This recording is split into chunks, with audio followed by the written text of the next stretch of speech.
Golden Age Radio is starting now. Subscribe to get future updates. Hey everybody, get ready for some great shows. Starting out with Cavalcade of America, Lux Theater with some great Hollywood stars, Groucho Marx, one of the best comedians in history, and also followed by the hilarious Red Skelton. The Cavalcade of America, presented by DuPont.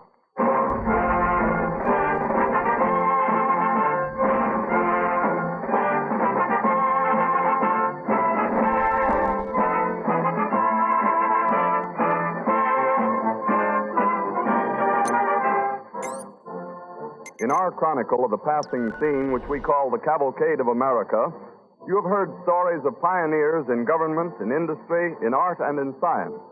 The kaleidoscope of events has pictured the roll of the covered wagon, the advent of the railroad, the steamship, and the airplane.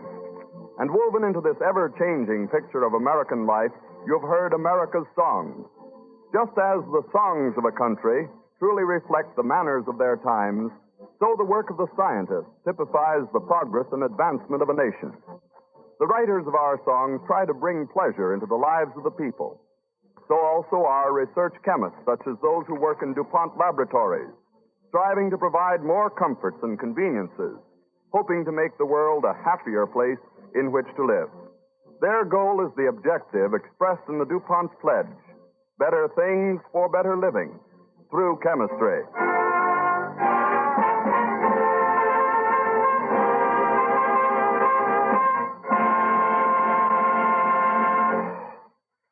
The singers you will hear on this evening's program are Gladys Rice, Mary Hopple, Alden Edkins, Charles Harrison, Wallace McGill, and Everett Clark, with Don Voorhees and the DuPont Cavalcade Orchestra.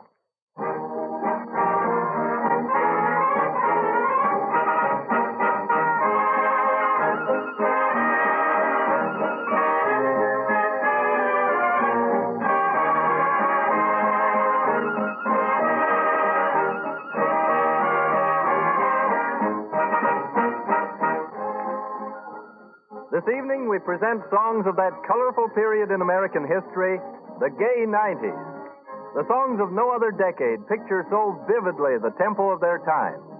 And because these songs were first heard in the theaters, music, and concert halls of New York, we invite you to turn back the clock with us and join a group of young people, a city pair and a country couple, as they're making their way to Broadway.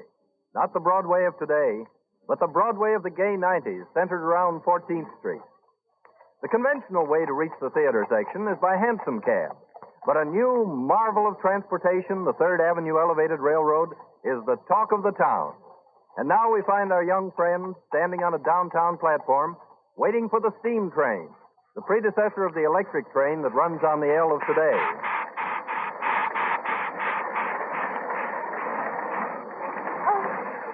Charlie, I'm so excited. This is my first ride on the new L. Isn't that the cutest engine? Well, just wait till we get on it and start whizzing past folks' upstairs windows. Oh, Charlie. Say, Kate, Yes? you better put blinkers on Johnny. You country folks aren't used to such sights. Hey, you talk as if we don't have upstairs windows in the country. Johnny and I may come from the country, but we're not hasty. Come on, let's get aboard. Be careful of your petticoats, Kate. Don't get caught on the steps. There's some seats over there. Come on, hurry up. Over there. All right. Stop 14th Street. Stop 14th Street. Golly, we're moving. Yes, sit down, Johnny. Don't look out. Where are we going first, Charlie? Kate and I want to see everything. Well, you're not going to be able to see much of anything if you really want to see something of everything.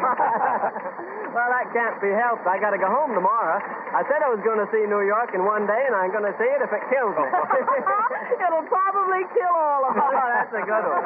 Well, I've already seen the Brooklyn Bridge and the Statue of Liberty, Central Park. Oh, Johnny, look at those electric lights over there. Oh, yeah. Say, Charlie, do you believe what they say, that they'll have them all over New York in a few years? Yes, they're getting to be pretty popular. Oh, say, speaking of lights, have you heard that new song? Oh, Charlie, you mean the one about the new electric light? Yeah, that's the one. Kate brought a copy of it yesterday. Let's see, it goes, All our ballroom beauties who look so nice at night will not seem half so charming by the new electric light. That's it. There are some of us will welcome, and there's some of us will hate the sight of this latest, greatest wonder. That's the new electric light. Show us how our sweethearts keep their curls so long and bright. What makes their blushes we can see by the new electric light.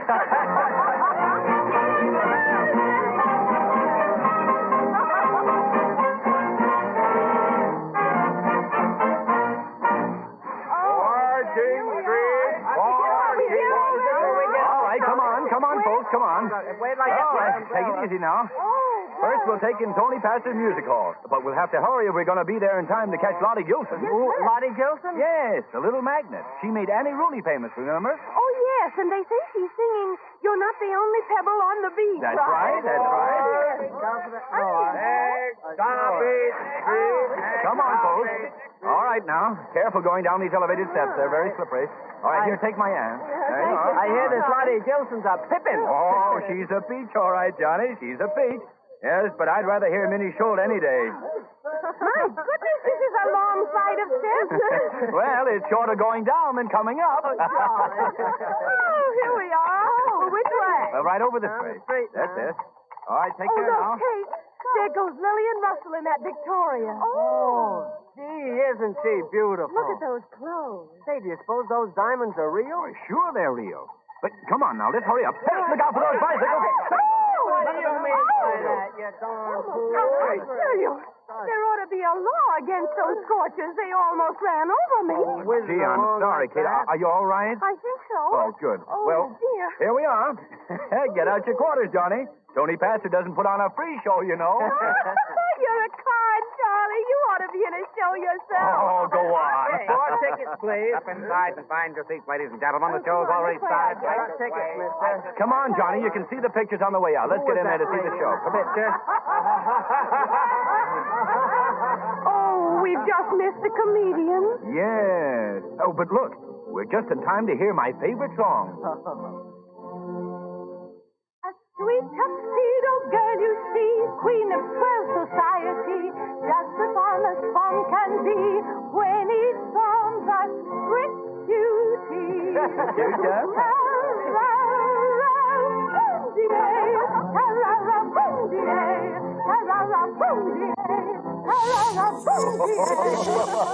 I'm not too young, I'm not too old, not too timid, not too bold, just the kind you like to hold, just the kind of sport I'm told. I'm a blushing god of innocence.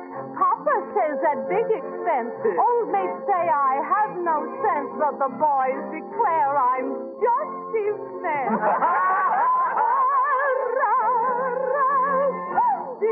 Golly, look at that girl, kid.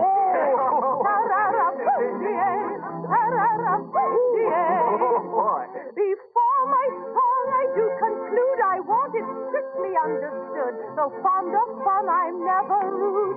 So not too bad. I'm not too good.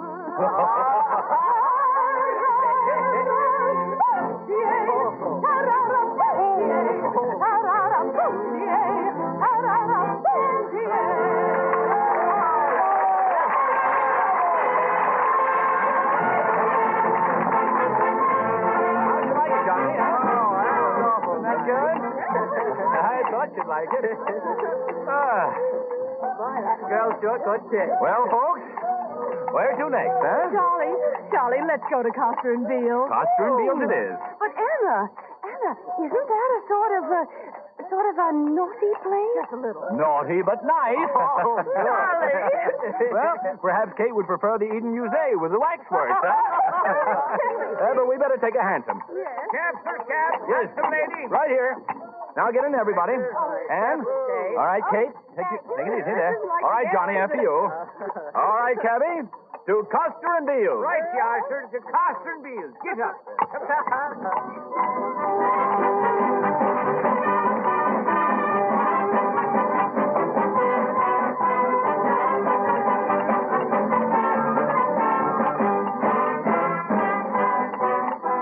Whoa! Well, here we are, folks. everybody out. Here, everybody out. Take your time. All right. Here you are, Cabby. Here you are. All right, let me help you there. There we are. All right, now let's go in and add a few more champagne corks to the cork room, eh? Oh, what in the world is Charlie talking about, Anna? Well, they take the corks out of the champagne bottles and pin them on the walls. They have one whole room just lined with corks, and most of them are autographed. Oh, golly, won't that be something to tell the folks about when we get home? Huh, Kate?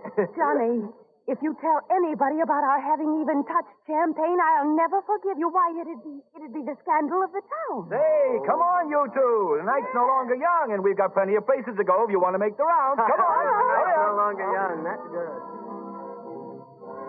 Oh, look at the cute little girls coming out to sing. Little girls, nothing, eh, Johnny? Oh, boy. That's one of the famous sister acts. Come on, let's find a table. Tables Yes, for four, please. Four. Anna, you know this is the most gorgeous place I've ever seen in all my life. I want to watch them sing. Stockings of red, measles, sunbonnets tied on each pretty head. When school was over, secrets they tell, whispering arm in arm down by the well. One day a quarrel came, hot tears were shed. You can play in our yard, but the others said, I don't want to play in your yard. I don't like you anymore. You'll be sorry when you see me sliding down our cellar door. And you can holler down our rain barrel, and you can climb our apple tree. I don't want to play in your yard if you won't be good to me.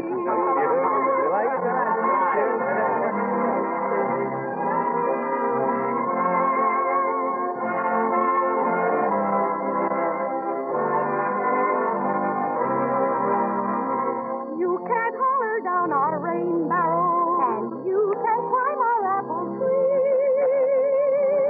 I don't want to play in your yard if you won't be good to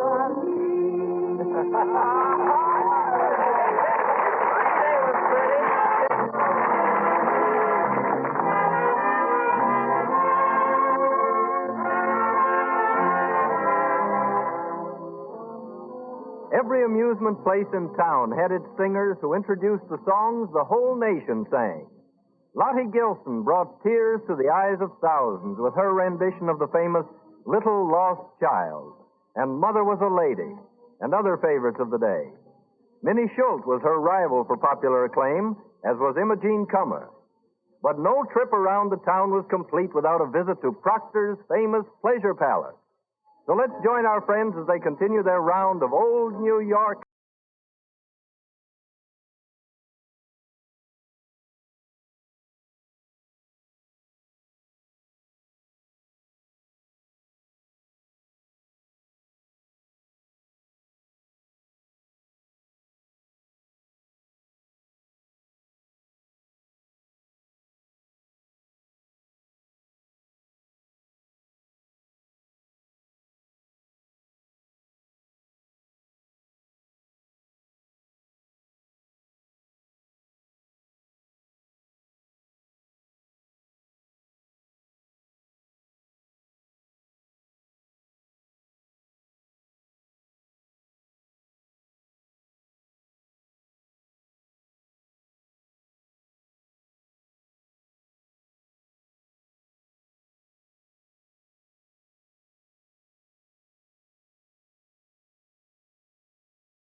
The period we call the gay 90s was the golden age of vaudeville.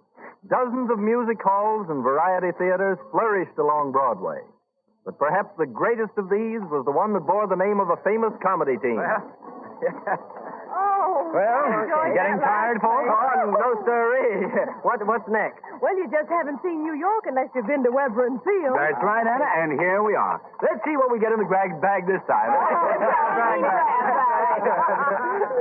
My head is so full of tunes, I'll be humming from now to Christmas time. 4 tickets, please. $3 each.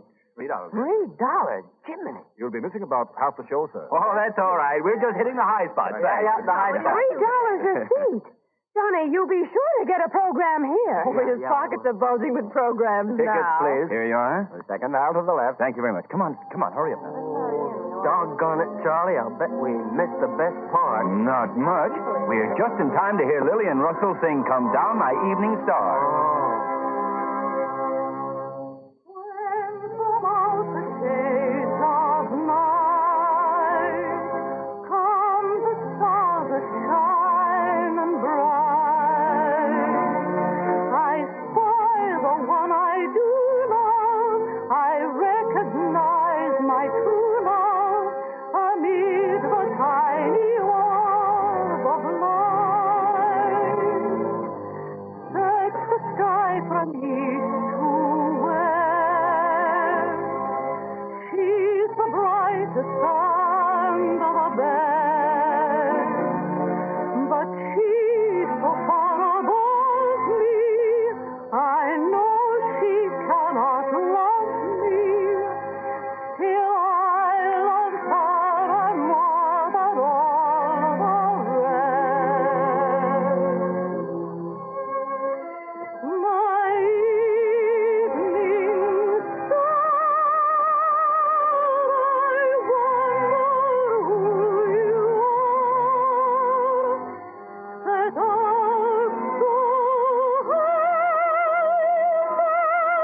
like a diamond in the sky. No matter what I do, I can't go up to you. So come down from there, my evening star.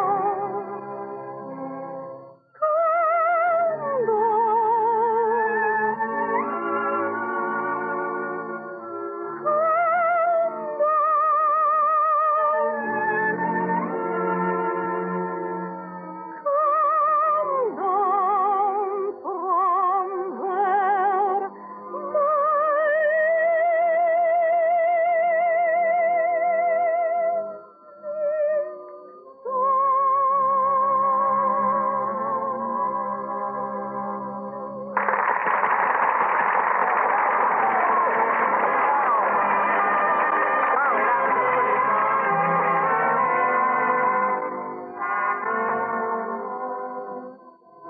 But vaudeville and variety halls were not the only cradle of the songs of the 90s.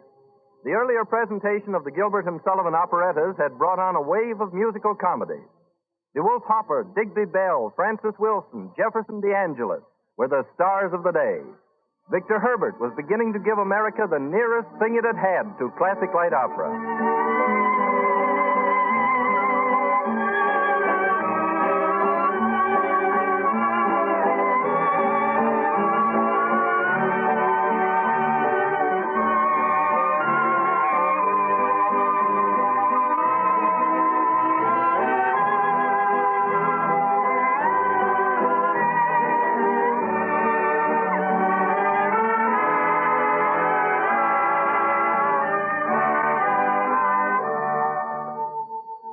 One of the best remembered operettas was Reginald de Koven's Robin Hood.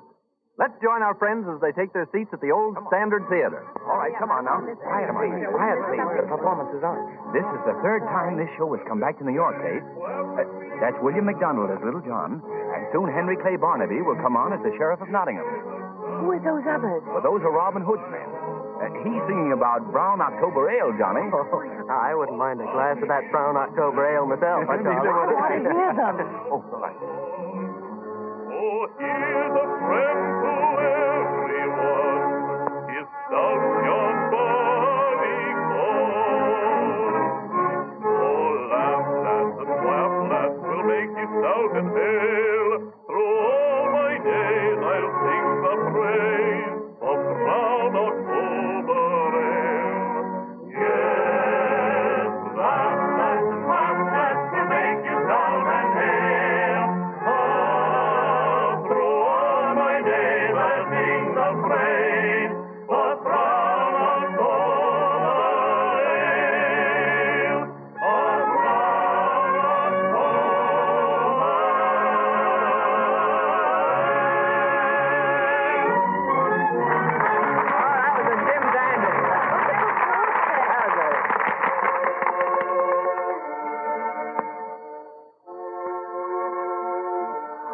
Look, here comes Jessie Bartlett Davis. She's wonderful. Oh, doesn't she make a cute voice?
Now, folks, we just have time to run over to Delmonico's and have a hot bird and a cold bottle.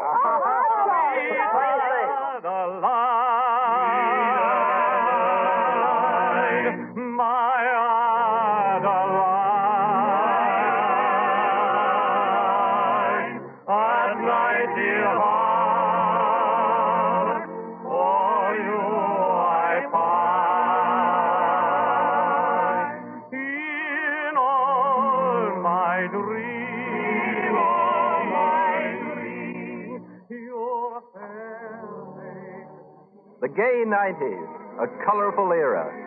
The days when the gay blades of old New York raced their sleighs through Central Park over the first snow to win a magnum of champagne at McComb's Tavern.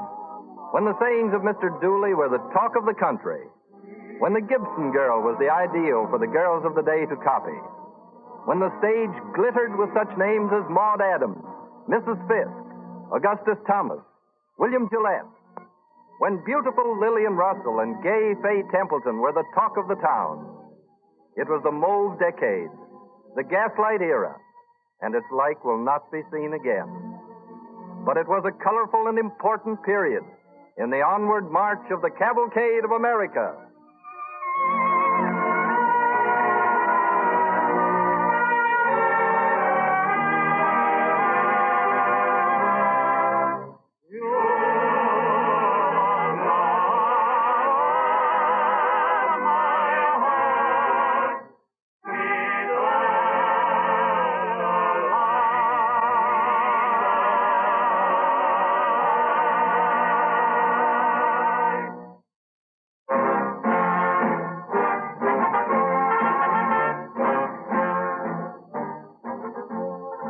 the gay 90s. Then, as now, one very important item in my lady's wardrobe was her perfume. And there's a legend about perfumes that goes like this. In the course of a walk along a beach, a woman sat down on a large rock to rest. When she got up, she noticed that the rock stuck to her dress. It later developed that the rock was a huge chunk of a substance called ambergris, worth its weight in gold to the makers of perfume. And, of course, she made her fortune. Whether that story is true or not, the fact remains that ambergris, which comes from the sperm whale, was essential to perfumers for centuries. It is what is known as a fixative. And a fixative does what its name implies, fixes a perfume so that its fragrance will be uniform and will last longer. Perfumers used to depend on three sources for their fixative: ambergris from the whale, musk from the musk deer of the high Himalaya mountains in Asia, and a fatty substance derived from the snarling civet cat of northern Africa. But whales, deer, and cats are, to say the least, somewhat uncertain sources for substances essential to a large, important industry. It was logical, therefore, for the research chemists to enter the picture and go to work. Various substitutes were found, but after years of study and experiment, DuPont chemists developed a true synthetic musk containing the essential ingredient of natural musk.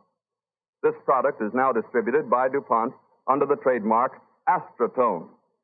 Even though it sells for $200 per pound, Astratone costs so much less than natural musk, and so little is required that it enables you to enjoy fine perfumes at a much lower cost. The development of synthetic musk is probably chemistry's most important contribution to the perfumer. But it is only one of many.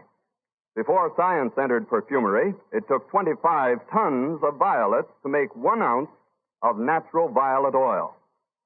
Lilac and lily of the valley perfumes couldn't be produced at all, for crushing these delicate flowers destroys their odor. Not only has chemistry found a way of creating these odors from such raw materials as coal tar, but it has developed many entirely new ones. And where 200 fragrances existed before in the form of natural products, over 1,000 are now available. So you see, the research chemist produces new and longer-lasting fragrances for my lady's perfumes and cosmetics, for soaps and sprays and dozens of other household articles that we use every day.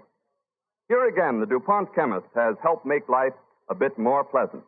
And in laboratories all over the country, he is continuing his efforts to provide, as DuPont expresses it, better things for better living through chemistry.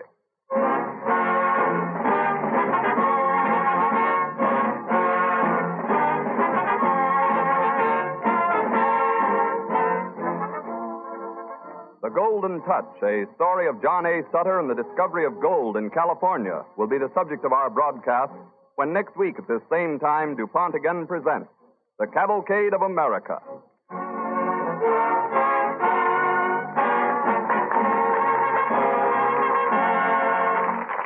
This is the Columbia Broadcasting System.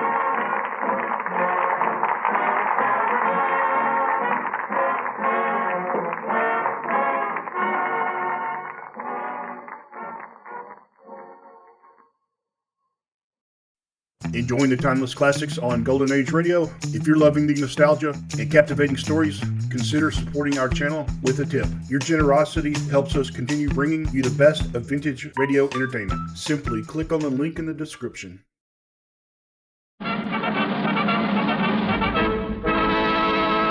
From Hollywood, California, the Lux Radio Theater presents Loretta Young and George Brent in The Girl from 10th Avenue.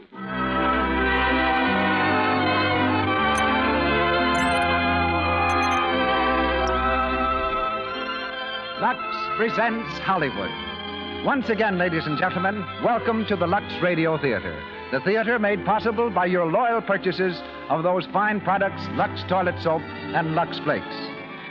Tonight, Loretta Young and George Brent bring you a play of strange romance, a drama of clashing environments, the love story of a girl who lived on the wrong side of the tracks and of a man whose wealth and social position stood between them.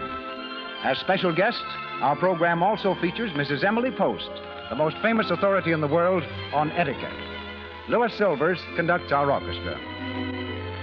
And now, your host, the producer of the Lux Radio Theater.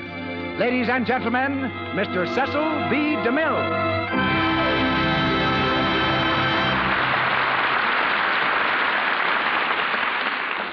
Greetings from Hollywood, ladies and gentlemen. 3 years ago, when I made The Crusades, Loretta Young was starred as Berengaria, not the ocean liner, but Berengaria, wife of Richard the Lionheart, the only queen of England who never set foot on English soil. When the day to start the film arrived, there was no Miss Young.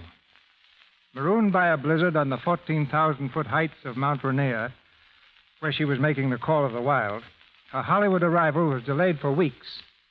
I had hundreds of players on salary, so was forced to proceed without her and made the giant battle scenes. When Loretta finally arrived, I started back at the beginning of the picture. But unfortunately for me, the warfare had been so realistic that nearly all the players' costumes were ruined, so tattered and torn that not even Lux Flakes could restore them. And the call of the wild was a lullaby compared to the howl I made when I learned what Miss Young had unintentionally cost me. But all's well tonight, as she becomes Miriam Brady in The Girl from 10th Avenue. Born on a street called Hollywood in Salt Lake City, Loretta has spent most of her life in the town called Hollywood. Her new picture at 20th Century Fox is Four Men and a Prayer. George Brent, who plays Geoffrey Sherwood, is one of Hollywood's most valued importations from Ireland. George left the University of Dublin to join the famous Abbey Players.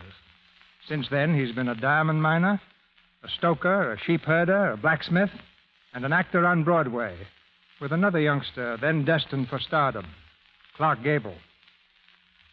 Now a Warner Brothers star, Mr. Brent has reached new heights in his two latest films, Gold Is Where You Find It and Jezebel. Featured in our cast tonight are Beulah Bondi, one of the screen's finest character actresses, as Mrs. Martin, Mona Barry as Valentine, and Eric Snowden as John Marland. And now, the Lux Radio Theater presents Loretta Young and George Brent in The Girl from 10th Avenue.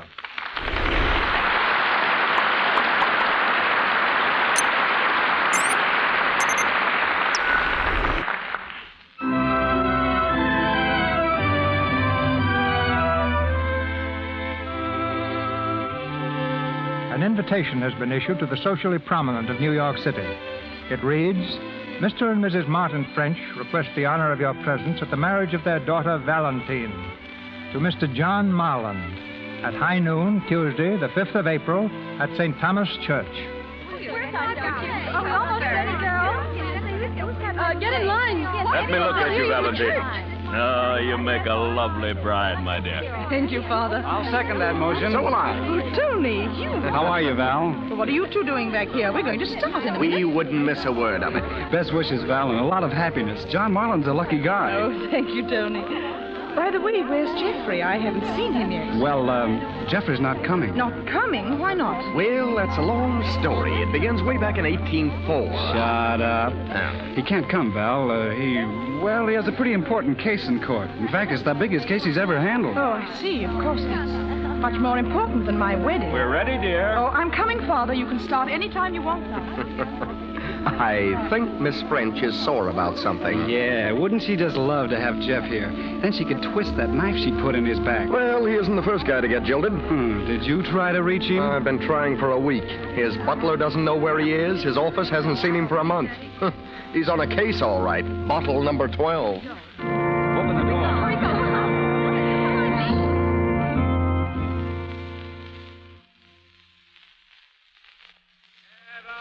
Buddy, keep back there now and don't push. Hey, you! Now, where do you think you're going? Daily Press, officer. I want to get a close-up of the happy bride and groom coming out of the church door. All right, okay. Go on. Now, the rest of you, I want you to keep back. Excuse me. One side, please. Ow! Hey, you, who do you think you're shoving? You stepped right on my foot. Oh, I beg your pardon. I hope you'll forgive my awkwardness. Huh? Oh, okay. Thank you. Gee, it's swell wedding, ain't it? Oh, I wished I was inside so I could see it. You do, huh? Uh-huh. Want to hear what they're saying, huh? Well, sure. Well, I'll tell you. Two people are in there making important promises to each other and trying not to laugh. Valentine, do you take this social register parasite to be a lawful witted toy to hate, dishonor, and ignore since it brings material advantages, both social and financial? I do. Say, listen, mister, you better pipe down. Everybody's looking. Shut up! And I pronounce you man and wife and a cockeyed credit to the country. Here comes the bride. Boom, boom, boom. Oh, why don't you get out of here? You're only going to get yourself in a jam. They'll run you in there. Well, let him book me in a charge. Disorderly conduct. Name, please? Jeffrey Sherwood, Your Honor. Jeffrey Sherwood, the second, the third, the fourth, Jeffrey Sherwood? Well, just call me Jeff. Jeff the Jilter, that's me. Say, listen, Mr. Sherwood, there's a reporter over there. They'll take a couple of nice pictures of you like this, and then they'll ship you off to Bellevue. Huh? Yeah. Oh, am I being conspicuous? Well, a little. You better skid around the corner. Very well. Come on, young lady. Never mind about me. You go along by yourself. Oh, ditched again. All right, then. I'll go with you. Come on.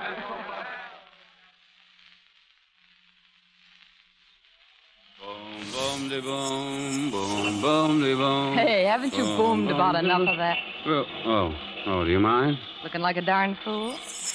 Yes, I do. Well, did the lady walking up the center aisle of that church look like a darn fool? Why should she? Exactly. She paraded up the center aisle with a man she didn't love. Now you're parading with a man you don't love. It's very funny. Yeah, I'm doubled over. Come on. Where are we going now? We're going to get you something to eat. I suppose you remember how to eat. Uh-huh. Vaguely, yeah.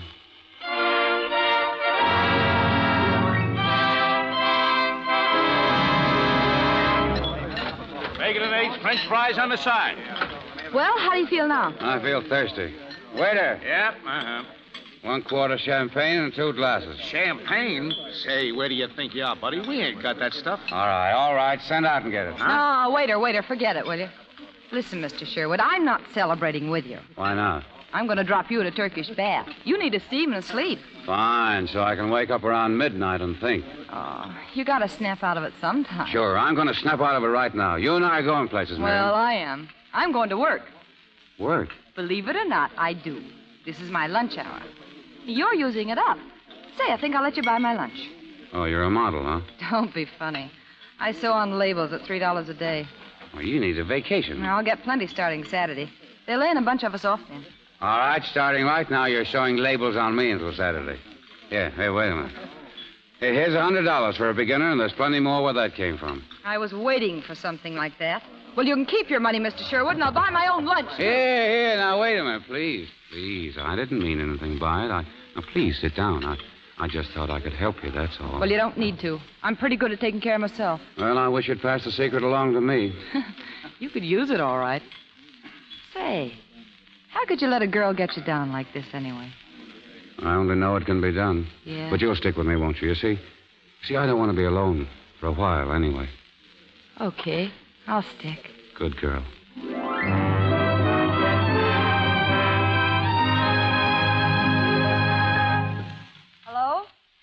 Hello, is this Bryant, 70643? Well, I want to speak to a Mr. Hugh Williams. Oh, well, Mr. Williams, you're a friend of Mr. Jeffrey Sherwood's, ain't you? Yeah, I found your number in a little book he was carrying. I just want to tell you that he's all right. Yeah, he's fine. I've been with him all day. What's... Oh, no, you don't know me. My name's Brady, Miriam Brady. Say, is there any special place you'd like him delivered? Oh, well, wait a minute. What's that number? Oh... Yeah, okay, I got it. I'll try to get in there, only right now he's kind of set on hitting all the night spots. Yeah. Hey, I gotta hang up now. He's coming this way. Goodbye.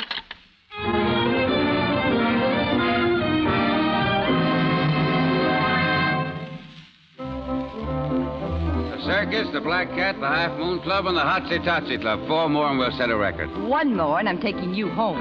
Deserter, eh? You can't take it, huh? Well, sure I can, but don't you see it's... Hello, Jeff. What?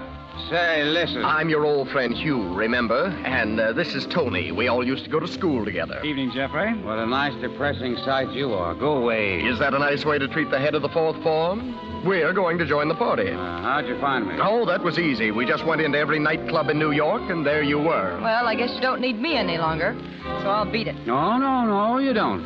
Sit down. This is, This is Miss... How do you do? Hello. Well, what do you say, Jeff? Let's get out of here. What do you mean, let's get out of here? We're going home. Home? Oh, no. Oh, yes. Get a grip on him, Tony. Right. Yeah, hey, let go.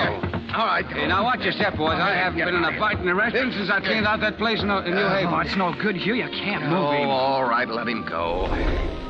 Thanks. Hello, boys. Hi, Jeff.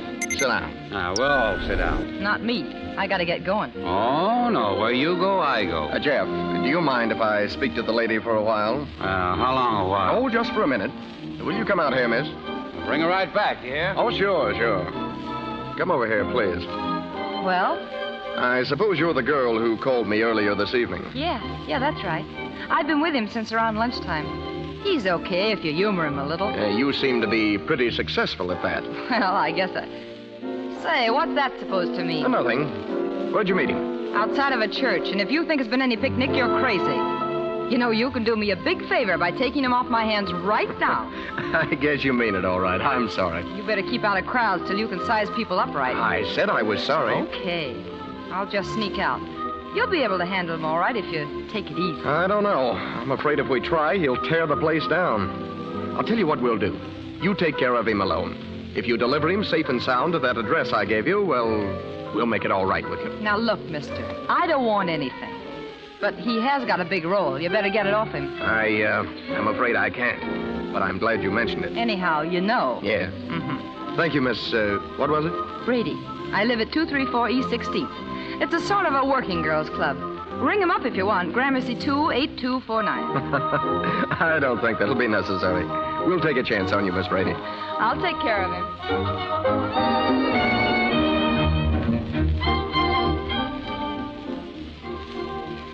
Well, what do you say now? Ain't it about time he was leaving? Now, why don't you stop? You're getting to talk like my friends. Oh, I was only thinking of you, mister. I'm having a grand time. That's the girl. Gee, I never expected to find myself in a joint like this. You've been mighty sweet, Miriam. Keep me from going crazy all day. Oh, that's all right, Jeff. I can call you Jeff, can I? Sure. What time is it?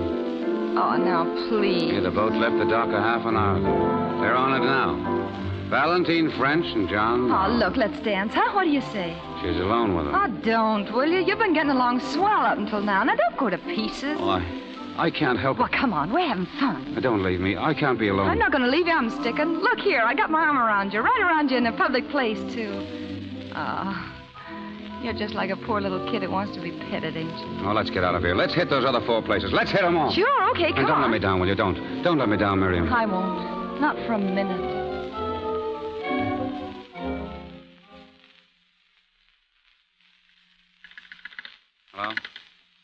Hello? Good morning, sir. Desk clerk. Yeah, well, what I want to know is what desk clerk? Where am I? You're in the Lakewood Hotel, sir. Well, that's very interesting. I don't suppose you could tell me how I got here, could you? Yes, sir. You came late last night. Your wife brought you, sir. Did you say my wife? Yes, sir. She brought you about 3... Good morning. Come in, please. Come over here. What happened last night? Did I marry you? Yes.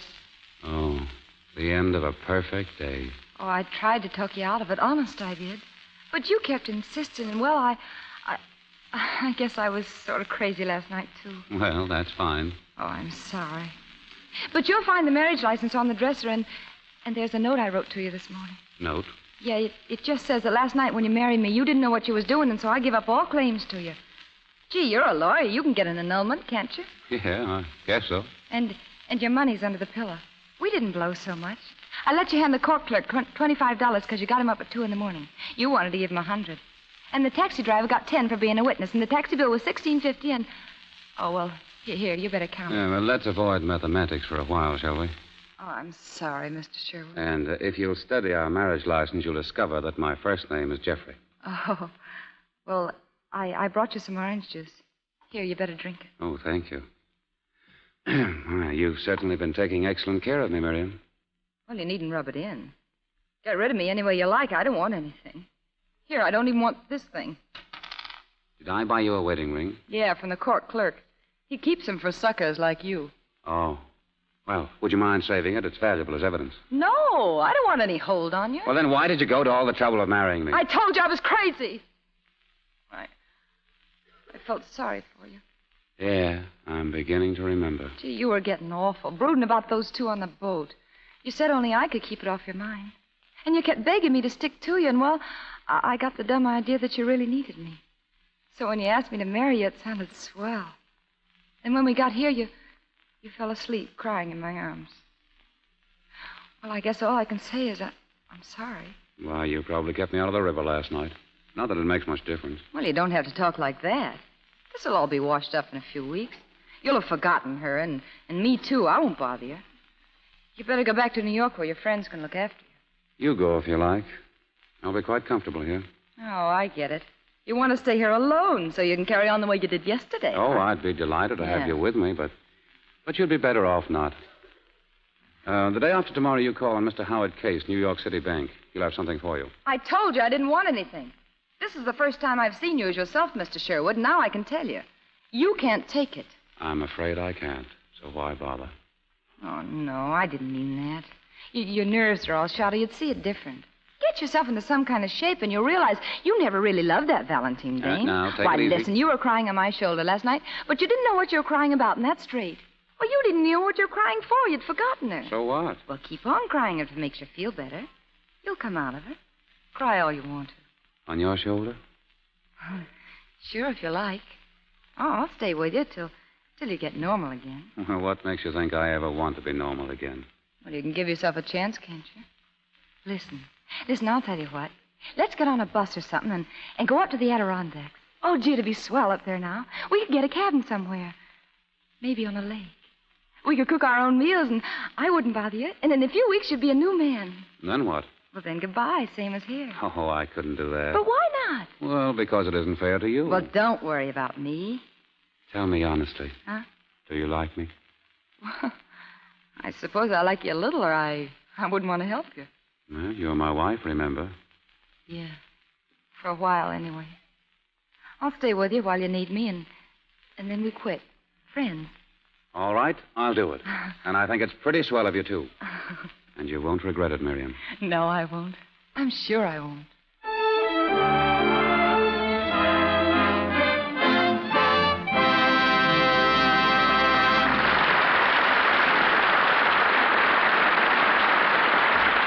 And so ends the first act of tonight's production, The Girl from 10th Avenue, starring Loretta Young and George Brent. Before they return in the second act, we would like to bring you, in our brief intermission, a few excerpts from a unique kind of diary, a musical diary kept by a young lady named Jean, who is in love with a young man named Bill Brown. The diary opens with Jean tired at the end of a long day at the office. It's almost time to go home. I'm tired, but I don't want to go to bed. I've been typing, filing, slaving all day long, and I'm really just about dead. But Bill is coming up tonight. Lucky I know what to do. A Lux toilet soap bath will set me right, make me feel as good as new. An hour or so has elapsed, and Jean sings another song as she dresses after her bath, getting ready to go out with Bill. Hi-ho, hi-ho, it sure is good to know you're fresh and sweet from head to toe. Hi-ho, hi-ho, hi-ho, hi-ho, hi-ho. With Lux, it's just a snap. My Lux soap bath beats a beauty nap. Hi-ho, hi-ho. Jean is singing the last song after she's returned from her date with Bill and is getting ready to go to bed. I clean my face so thoroughly. No cosmetic skin for me. I use Lux toilet soap and then put out the lights and go to sleep. Active lather always scores. No danger then of choking pores. I use Lux toilet soap and then put out the lights and go to sleep. Bill asked me to be Mrs. Brown. He said he thought I was perfection. I laughed but did not turn him down. I owe my thanks to my complexion, so Mrs. Brown will also be careful of her skin, and she will use Lux toilet soap and then put out the lights and go to sleep. Well, you've all guessed by this time that Jean is one of those clever girls who follow the lead of 9 out of 10 Hollywood stars. These smart girls use Lux toilet soap to protect their complexion, to guard against the choked pores that cause dullness, tiny blemishes, enlarged pores, cosmetic skin. They use this fine complexion soap as a bath soap, too, because its active lather ensures daintiness, leaves skin really fresh, delicately fragrant. Our producer, Mr. DeMille.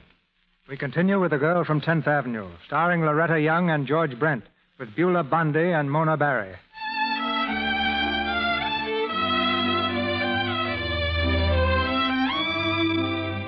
2 months have passed, and under Miriam's watchful eye, Jeffrey has settled down to a normal existence.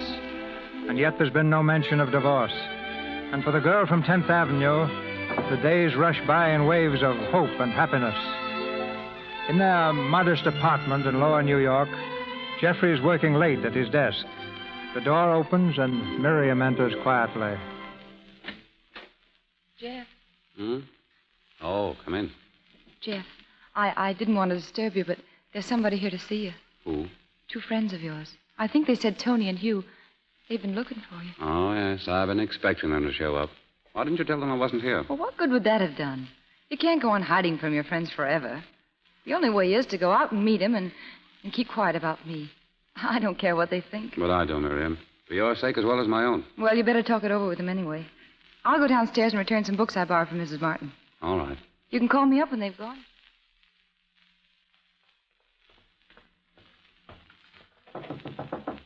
Come in. Good evening, Mrs. Martin. Well, hello, darling. Mrs. Martin, I was wondering, can I visit with you while Jeffrey sees his friends? May you? Oh, of course you may. That's right, may I. I always forget. Sit down, Miriam. Thanks. Oh, and I brought the check for the rent, too. Oh, there wasn't any hurry about that. And here's some books you lent me. Gee, they were swell. Swell? Oh, I mean splendid. That's better, dear. Much better. Ah, you are sweet, Mrs. Martin. Lending me books and watching my speech for me. Gee, it can't be much fun for you. Oh, I'll have my fun, all right. I'll have it the day that husband of yours wakes up and realizes that he can take you anywhere without diluting that blue blood of his. I guess that'll be never. It'll be sooner than you think. You're very pretty, Miriam. And you can wear clothes. That's one thing I learned in the theater. Clothes. I'll never forget that little third act ensemble I wore in the last show. It was a green, or was it blue? Well, anyway, it had a little, Miriam. Miriam, dear. Oh, I'm sorry. What'd you say? What's the matter? Oh, I was just thinking. Here I am, 10th Avenue, trying to learn how to be Park. I wonder if you can do it. I wonder if anyone can learn how to be a lady. Of course you can, dear. If you think it's important enough. Oh, it is. It's very important to be like him, like his friends up there now. And I wonder what they're saying. I wouldn't worry about that, my dear. You got me on my feet, and, well, here I am. That's the whole fantastic story. Oh, it's fantastic, all right. So what happens now? Oh, I suppose we'll go on as we are for a while. Falling for her? Oh, my falling days are over. But she's amusing. She keeps my feet on the ground. Suppose I'd be under the daisies by now if it weren't for her. Gratitude. Maybe. But I want to keep her happy while I can. Oh, it's only a matter of time, and you'll be sick of the sight of her. Then she'll let me go without making any trouble. Of course, I'll see that she never wants for anything. That's very touching. Oh, Jeff, why don't you use your head? You can't lead this kind of a life indefinitely, avoiding your friends, giving up everything that ever meant a darn to you. By the way, what about the firm? Do they know? They'd be enchanted with this setup. Especially as my chief drag with them was my social connections. Well, I've resigned. No. My last act of bravado before I became a good citizen. Resigned. Well, why not? What's a little thing like a future? Oh, I'm in oil right now. Uh-huh. And the New York representative for a couple of new gushers. A substantial bunch of money seems to be imminent. And just to prove to you boys that I'm not avoiding you, you'll find my office address on this card. Thanks. I imagine this might interest Valentine. I doubt it. I suppose you know she's back from Europe. No, I didn't. Oh, she rings up every day to ask if you've been heard from. Why? Anxious, I suppose. Oh, is she? Well, maybe you better relieve her mind.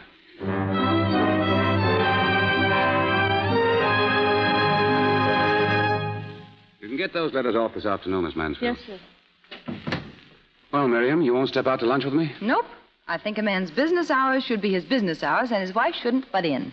intrude. Yes, I know, but when she brings his rubbers downtown because it looks like rain, I think she rates her lunch. Do you really? Mm-hmm. All right, where shall we go? The Waldorf or the Ritz? Well, I haven't got much time, Miriam. All right. Take you up on that. Oh, don't worry, Jeff. I was only kidding. Make it Belmont Park some Saturday, huh? And watch me knock 'em over. All right. Next Saturday. It's a date. Just watch me strut across that lawn. Well, who was that ravishing brunette with Sherwood? Well, I never saw her before, but I do admire him as taste in women. Oh, rather. Yes, Miss Mansfield. Mrs. Marlin to see you, sir.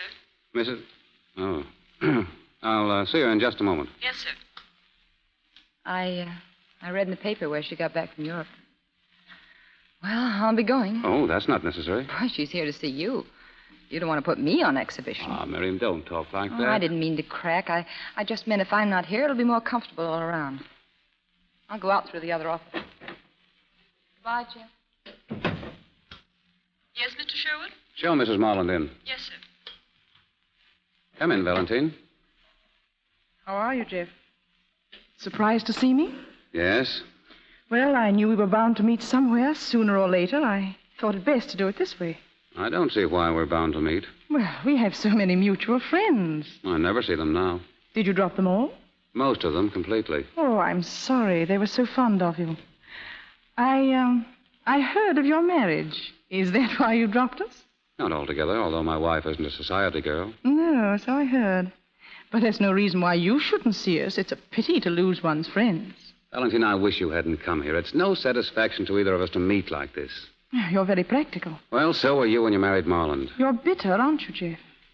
I don't suppose it would do any good to tell you I've been unhappy, too.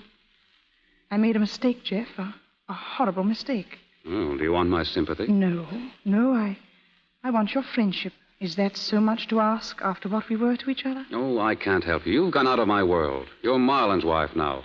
And after what we've been to each other, I'm certainly not going to sink to being your confidant. I wish you hadn't come here. Well, you've told me that already, Jeffrey. Well, it's time I was getting home anyway. Goodbye, Jeff. And if ever you think you could forgive me, you know where to find me, Jeff.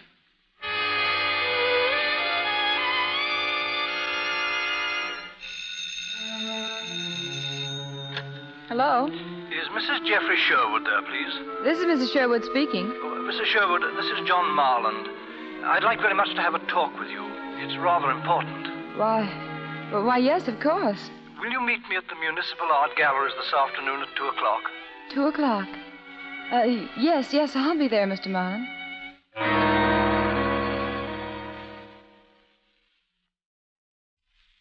Sorry, Mr. Marland. I didn't know that you and your wife were separated. But I don't see We've how been that living apart for a month. That's why I wanted to see you. Oh. Well, Jeffrey has nothing to do with it, if that's what you're getting at. Not a thing. Not deliberately, no. But indirectly, yes. How do you get that way? Mrs. Sherwood, I'm not looked upon as particularly brilliant, but I happen to know that Valentine is after your husband. Now, listen, Mr. Marland. Nothing gets by me. I know Jeff's only seen her once since you married her. She came to his office once about 3 months ago. Now, I don't know what Jeff told her, but I can guess. Because she's never come back. You don't know Valentine. Jeffrey's quick recovery was a harsh disappointment. And he means to stay recovered. Why, what do you suppose he stays away from all the places that he and she used to go to for? On account of me? Don't be silly. I begged him to go without me. But he won't. It's so he won't meet her.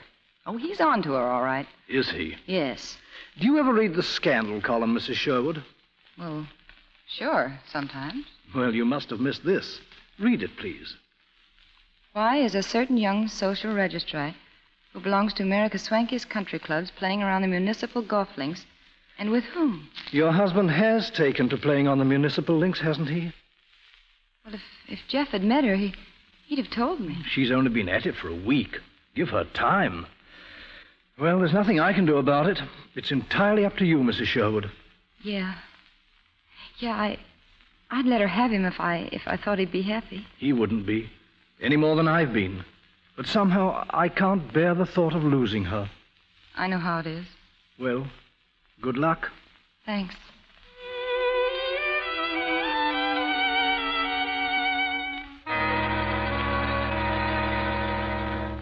Want some more coffee, Jeff? No, thanks. You're very quiet this evening. Tired? Yeah, a little. You haven't said much yourself. Did you play golf today? Yes. Oh. What did you do? Oh, I went to see an art exhibition. My, you're getting to be quite a highbrow, aren't you? Yes. Jeff. Yeah? Did you know that Valentine and John Marlin have separated? Why, yes, I did hear something about it. You've been seeing her, haven't you, Jeff? Yes, as a matter of fact, I happened to run into her on the golf course the other day. She told me all about herself and Marlin. Oh. It's almost out of her mind. You know, she had to talk to someone. Yeah, and you were that someone. Well, why not? After all, I'm one of Valentine's oldest friends. Well, she certainly treated you like one. Now, look here, let's not get onto a dangerous subject. Oh, you're right. Your friends are none of my business. But when it comes to that woman, I can't take it. Now, listen, Miriam, you and I might as well understand each other right now. Yeah? I'm going to call on Valentine tonight. She's pretty much alone in this row with Marlin. She's asked me for advice, and, well, the least I can do is give her what little help I can. But her husband loves her, Jeff. Perhaps. Do you? Now, Miriam, up until now, we've kept away from this subject very nicely. But she's no good. She's a heel. Why, what did she do to you? She left you in the gutter, and because I picked you up, made a man out of you, she can't bear to keep her hands off of you. Why, she's nothing but a dirty... Good night, Miriam. Jeff, wait a minute. Jeff, come back, please. Yes, Miriam? Oh, Jeff, I'm sorry. Really, I am. It's all right, Miriam. Oh, I'm so sorry.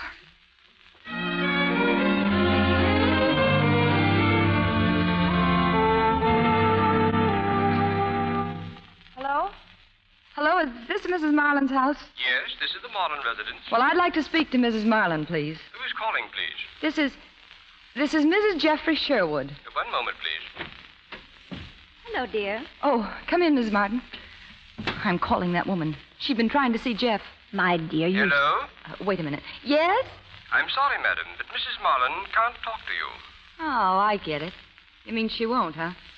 All right, then you can tell her this for me, that if she doesn't... Give me that phone.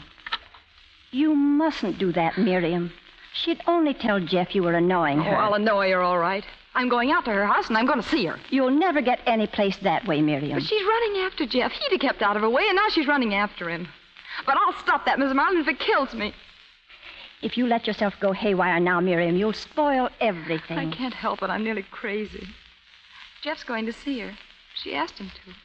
Very well.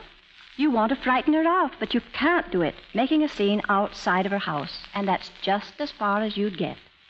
Yeah, that's right. She'd love to throw it up to Jeff that he married a gutter snipe.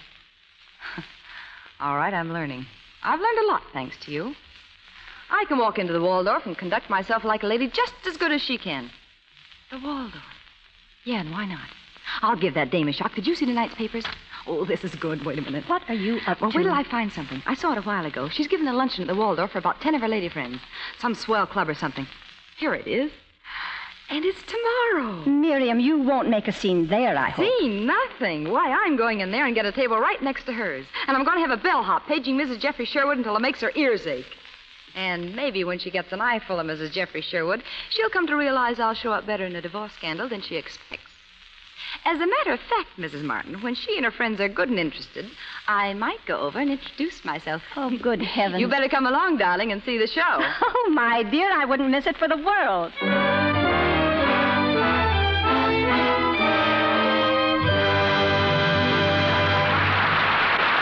Pause for station identification.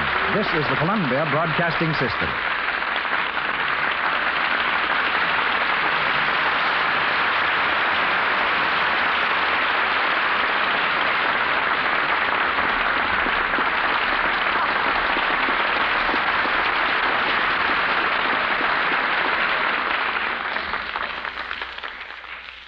Loretta Young, George Brent, and our all-star cast have concluded the second act of The Girl from 10th Avenue.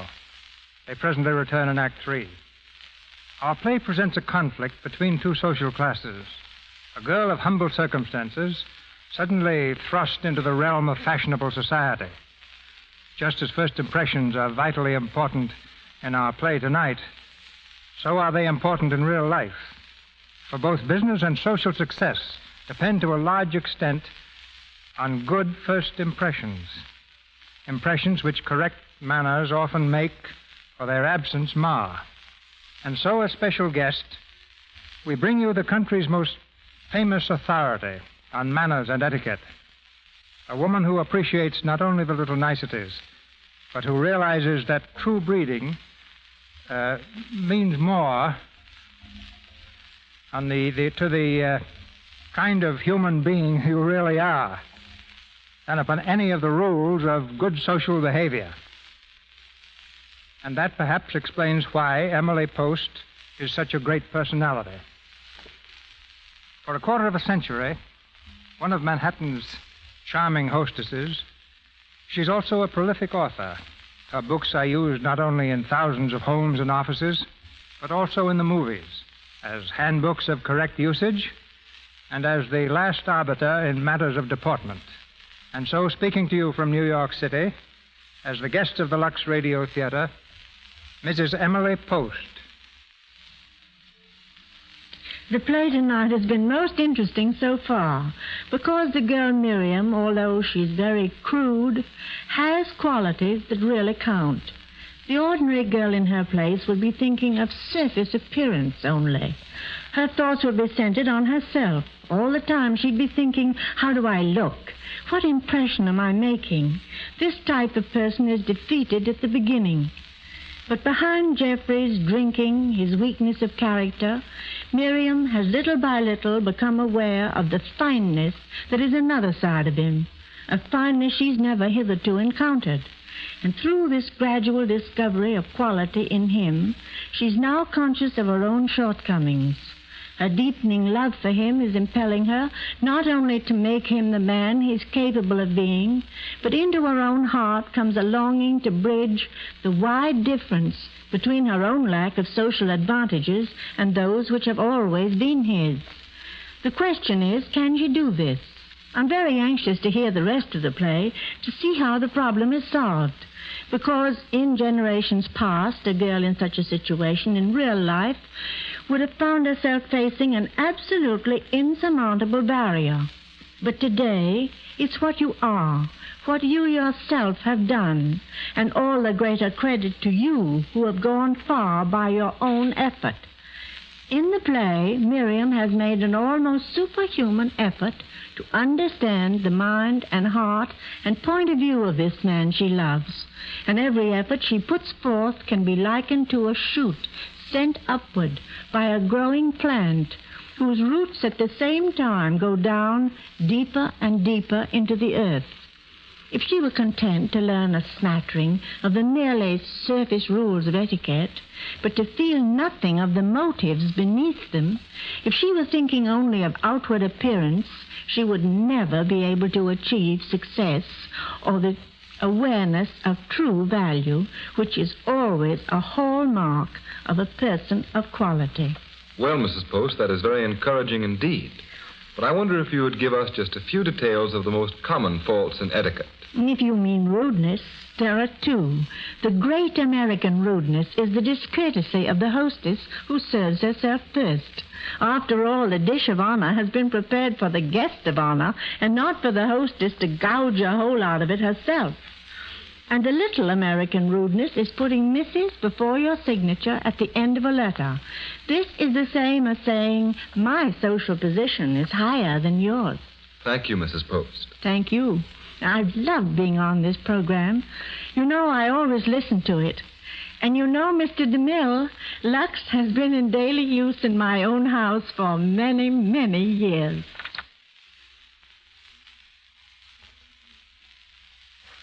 We're grateful, Mrs. Post, for your contributions to more gracious living. We're back now in Hollywood and about to hear Loretta Young, George Brent, Beulah Bondi, and Mona Barry in The Girl from 10th Avenue. It's the following afternoon. Determined to show herself off to Valentine Marland, Miriam has ordered a table in the Waldorf dining room, a table just across the aisle from Valentine's luncheon party. The Girl from 10th Avenue is very much the lady as she makes her entrance with Mrs. Martin. Two, madame. Yes, two, please. We've ordered a table. Mrs. Geoffrey Sherwood is the name. Yes, madame. This way, please. Head way up, darling, and walk slowly. How's this? Splendid. Hey, there she is. Don't nudge, darling. Where? There. Right over there near the palm. See her? She's the one with the awful hat. Yes, I see her. Oh, I guess this is a table you ordered, huh? But it's behind her. I ought to be facing her. All the better. Tell the waiter it won't do. Oh. And be sure she hears you. Raise your voice, but just enough. And watch your grammar. A couple of them are looking at us now. What an entrance. Halfway across the room. Why, Mrs. Martin, there's a man who wants to bow to you. Where? Oh, just a Belmont tout. Ritz him. Right here, madame. Go ahead, darling. Here? You mean this is the table? Yes, madame. Oh, but I've no intention of sitting behind this pillar. I said I wanted a very good table. But, madame, I telephoned this morning. Mrs. Geoffrey Sherwood. Sorry, Mrs. Sherwood. Perhaps if I could move the table. Yes, do, please, by all means. Put it on the other side of this party. There seems to be room. At once, madame. Emile, Jack, move the table for Mrs. Sherwood. Thank you very much. Not at all, Mrs. Sherwood. There. Will you be seated? Emile, a menu. Any luck yet? I don't know. She glanced over here once. Oh, she's looking now. Quick. Wave at someone across the room. Hello? Hello? Oh. What's the matter? Miriam. What? Oh, you would-pick an acquitted murderess. Oh, well, dear. Never mind. Just make conversation and get your name into it. Yeah. Well, don't worry about that. Well, here we go. Oh, it was very amusing, Mrs. Martin. Was it, my dear? Yes, you see, we met on Fifth Avenue just the other day, and he said to me, "Why, Mrs. Sherwood, how do you do?" Oh, my dear, then he knew you were married. Of course, darling. Why else would he have called me Mrs. Sherwood? She got it that time. Valentine? Yes. She's looking over this way. Yeah, I see her. And now that I'm getting a good look at her, she's not so hot. Oh, mind your expressions, darling. We'll just sit here quietly and give her a very bad half hour. She's impressed, all right. She knows now she's not taking on any tramp. Oh, darling, you're under a terrific strain, so do confine yourself solely to pantomime. I'd love to sock her on that stuck-up nose of hers. Look at her giving me the dagger eye. What a washout that one is. Stop glaring at her like that. I can't help it when I think of Jeff going to see her. You're to frighten her off by appearing superior to it all. Isn't that the idea? Well, I'm not feeling like that. Well, you must feel it to look it.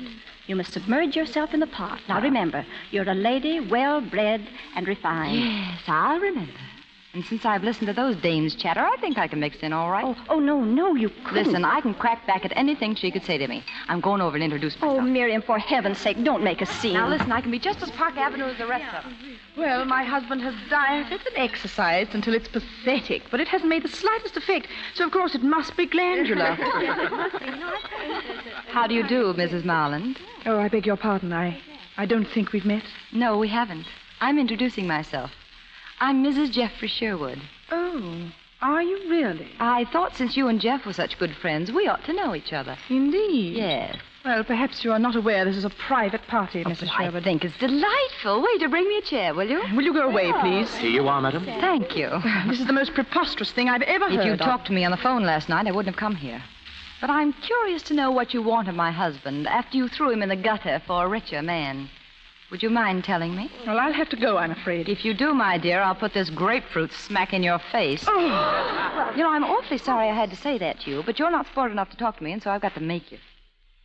You know, when you got through with Jeff, he was ready to jump in the river. You'd probably have felt flattered if he had. Well, I put him on his feet again. Now, is there any reason why you can't leave him alone? Perhaps he feels he belongs amongst his own kind of people, my dear. When Jeff feels that way, he can go, and he knows it. But I don't intend to have him stolen from me, and especially by you. You haven't the slightest idea what you're talking about. Oh, yes, I have. He wouldn't have gone near you of his own accord. You looked him up, and then you played on his sympathy. Why, you miserable little street You need his help, do you?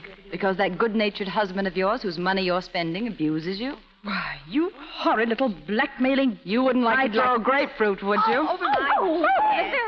You miss me, darling. You know, sometimes I do that, but I have a much better aim. Good afternoon, ladies.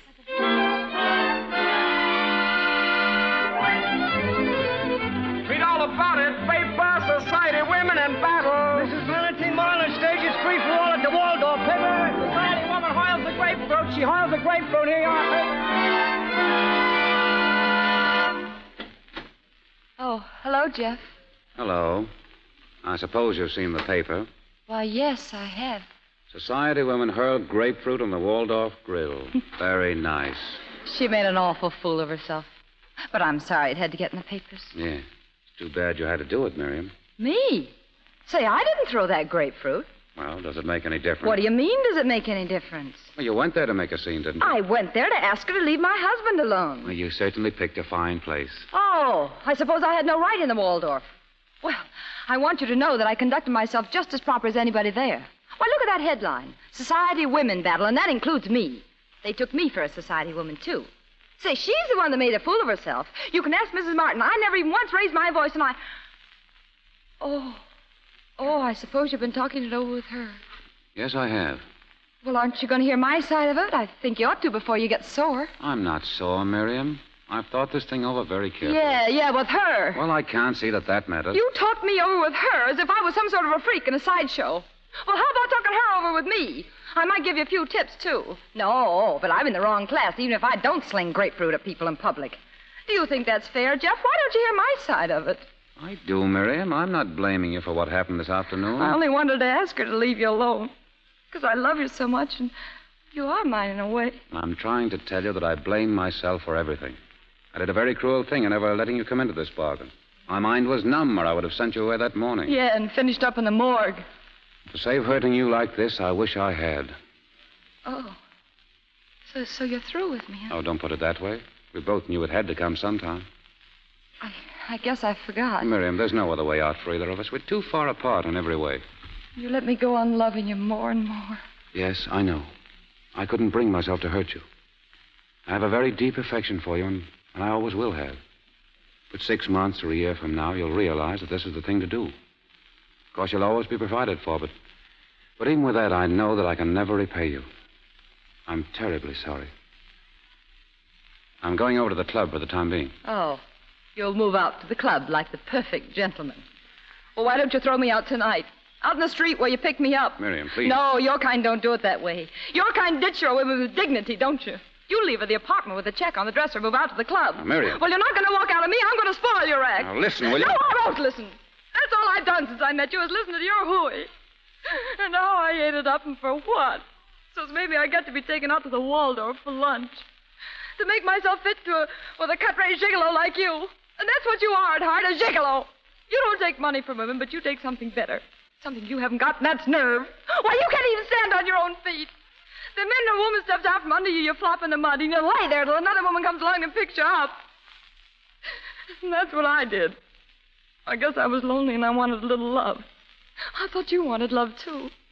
But you don't know what that means. And now that you're the big, strong, stuffed shirt again, the vulgar little fool who helped you out might cramp your style. He's embarrassed at the way she holds her fork, and so he's taking his topper and his dress suit and he's moving out of the club. Well, get this. You're not working out on me. No heel in the world can do that because I'm working out on you. Miriam!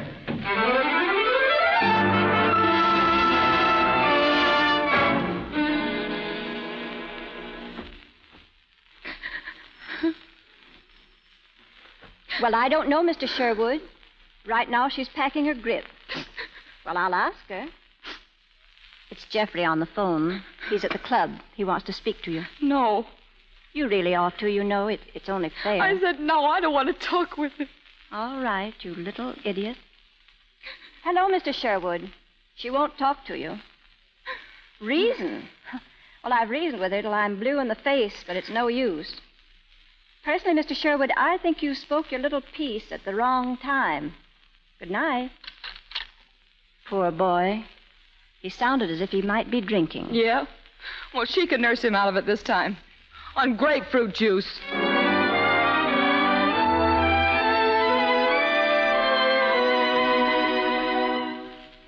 Well, for heaven's sake, Jeffrey, sit down.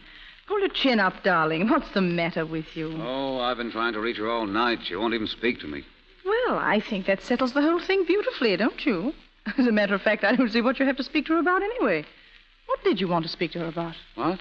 Oh, well, I don't know. I just wanted to speak to her, that's all. After all, I do owe her something, you know. Do you? Well, pay her off, darling, and consider yourself well out of it. I'm sorry, Valentine, but it's not quite as casual as that.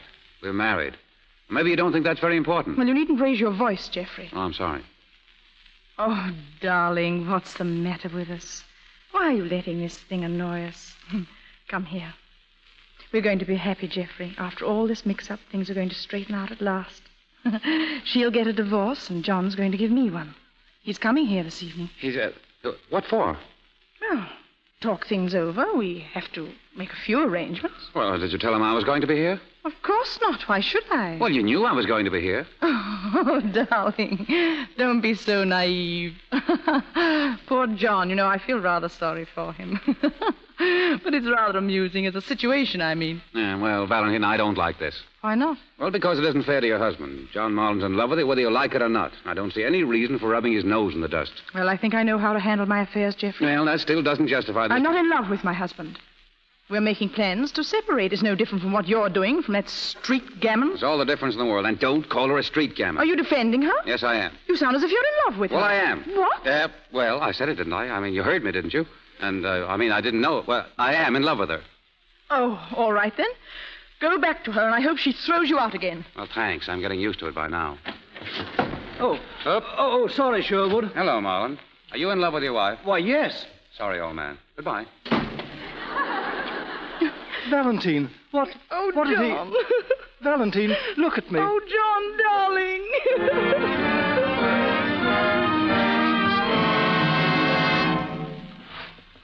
Who's out there? Who is it? Shh. It's I, Mrs. Martin. I'm out here in the hall.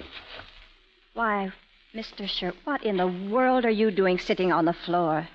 It's 5 o'clock in the morning. Wouldn't you know about that? Oh, sure. I know it. I was just waiting for Marion to open the door to get the milk. Then I'm going to force my way in. Well, you're too late.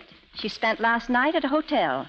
She's catching the morning train for Reno. Reno? She can. Great Lakes Limited, leaving on track 4. Great Lakes Limited. Here you are, miss. On to Chicago and straight through to Reno. Thank you. You'd better hurry, miss. Great Lakes Here, quick, give me a ticket. Yes, sir. Where to? Chicago, Reno, Great Lakes Limited. Sorry, sir, but you're too late. The gate's just closed. It's what? Take the next train, sir? Yeah. No, forget it. The Albany Special, leaving on track 6.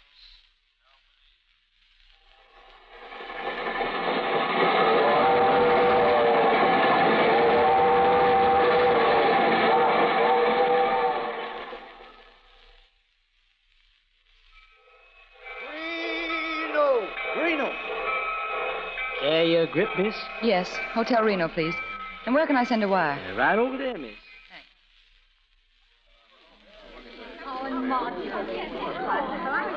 I want to send a wire, please. Yes, ma'am? It's going to Mrs. Henry J. Martin, 411 West 8th Street, New York. Arrive Reno will write tonight. Have you seen Jeff? Yes, and he's looking splendid. Why, Jeffrey. Hello, Miriam. Well, how did you get here? I flew. I've been waiting for you. Well, what for? Oh, just to say hello. Well, hello, now goodbye. Yeah, well, I've got a lot more than that to say. I've got so much to say it'll take the whole trip back. But I'm not going back. Oh, now, Miriam, look, you can't do this to me. I need you, Miriam. But you've got Valentine now, Jeff, and I... Yeah, but I haven't. Oh, I suppose she threw you over, huh? Huh? Yeah, that's it. Yeah, she walked out on me again. Gone back to her husband. Oh, it's awful. I don't know which way to turn, Miriam. It's awful. Yes, it is. Yeah. Oh, poor Jeff. Yeah, now, you know, you helped me once. Yeah. You've got to help me again, or I'll go right into the gutter if you don't. Now, say you'll help me. Oh, yes, I'll help you. Oh, darling, you're such a terrible liar, but I'll help you. Oh, Miriam. Oh, darling.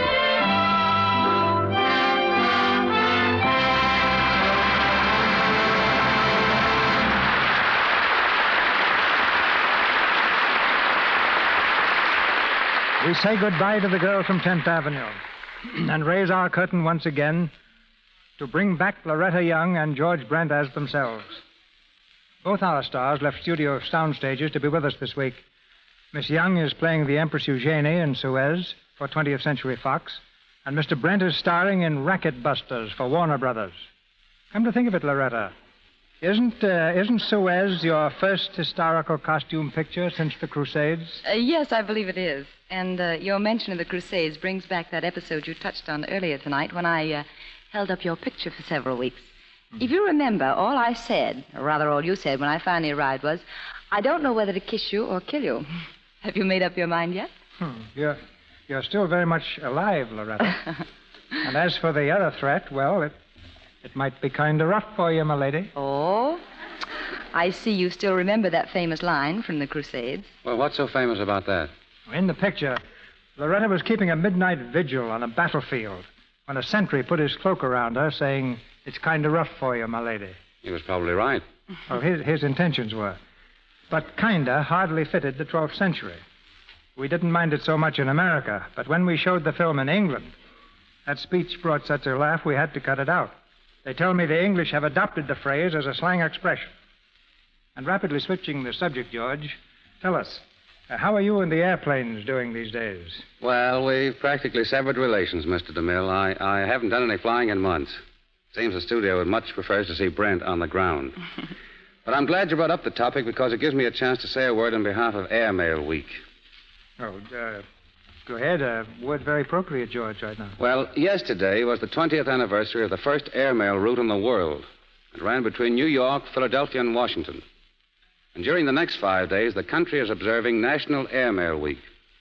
And so for the Post Office Department, I'm glad to remind all our listeners that the remarkable developments in the airmail service today place the whole country in what might be called one postal neighborhood. Now, for 3 cents more, the 3,000 miles across the continent are reduced to almost a local route. And I think that's a pretty remarkable achievement. We can't say too much for the men who made it possible.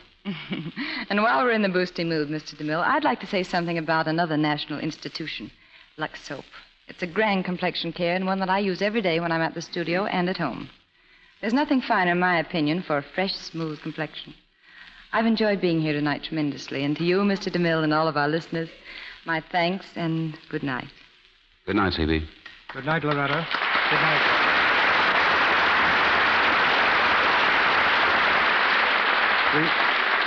We steer our course next Monday night toward the rising sun, to Singapore, that distant island lying off the tip of the Malay Peninsula. Against this exotic background, in a land of steaming jungle and riotous color, our play is set. Backed by a distinguished record on stage and screen, its title is The Letter. Its author, W. Somerset Maugham. And starring in The Letter, making her first appearance since her return from England, you'll hear that beautiful and brilliant actress, Merle Oberon. And co-starred Walter Brennan, Ralph Forbes, and Nigel Bruce.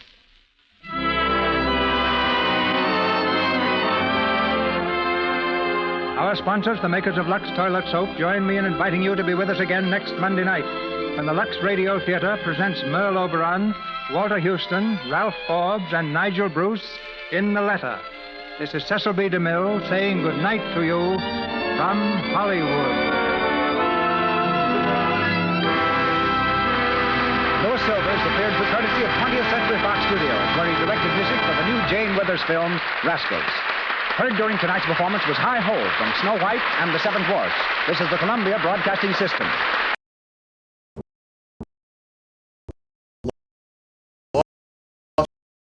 In Brazil, invite Brigade every show to cover the soul of Brazil, one incredible experience at a time. Click on the link in the description and embark on the ultimate Brazil. Ladies and gentlemen, the secret word tonight is table. T-A-B-L-E. Nice spelling, George. You bet your life.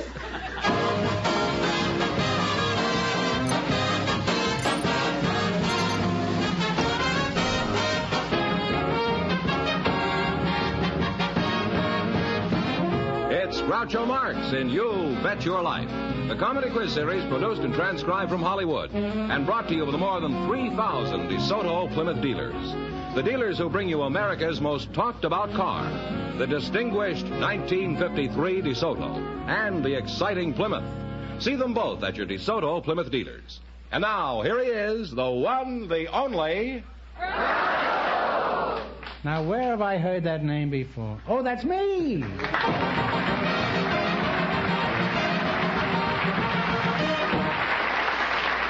Well, here I am again with $1,000 for one of our couples. George, who is first? Groucho, we invited some Chinese girls to our program tonight, and just before we went on the air, our studio audience selected Mrs. Jenny Lee Wong. Her partner's grandfather, Mr. Jesse J. Gilbert. So, folks, would you please come in and meet Groucho Marx? Welcome to You Bet Your Life. Say the secret word and you'll divide $100. It's a common word, something you see every day. Jesse Gilbert, huh? What's the Jesse J. Gilbert, huh? That's what does right. the J stand for, Jesse? Don't tell me you're Jesse James, huh? Jesse James Gilbert. Jesse James, really? Why did your folks call you Jesse James? Did your old man take one look at you and holler we was robbed? No, I adopted the name myself when I was 7 years of age. You admired this crook, huh? Exactly. Has it done you any good being associated with Jesse James? Well, it hasn't done me any harm. Well, we came out even on that one, Jesse. Mr. G, would you mind telling us where you were born? Not only where, but when, while we're at it. Well, I was born 71 years ago on the top floor of a 6-story tenement in New York City. Is that so? You don't look it. You look like you were born in Philadelphia. Jenny Lee Wong. Miss Wong, whereabouts in China were you born? I was born in Canton, Shanghai, China. I came here when I was 3 years old. You were born in Canton? I thought that was in Ohio. No, there's a Canton in China, too. Do you have a job, Jenny? Yes, I do. What do you do? I work at Manjin Lo Restaurant in New Chinatown. Would you say your restaurant is a real good Chinese restaurant? I would say it's the best in the United States.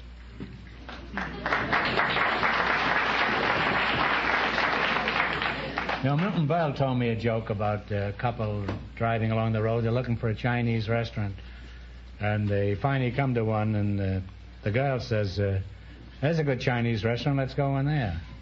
And the fellow driving says, how do you know it's a good Chinese restaurant? She says, well, all the Chinese truck drivers eat there.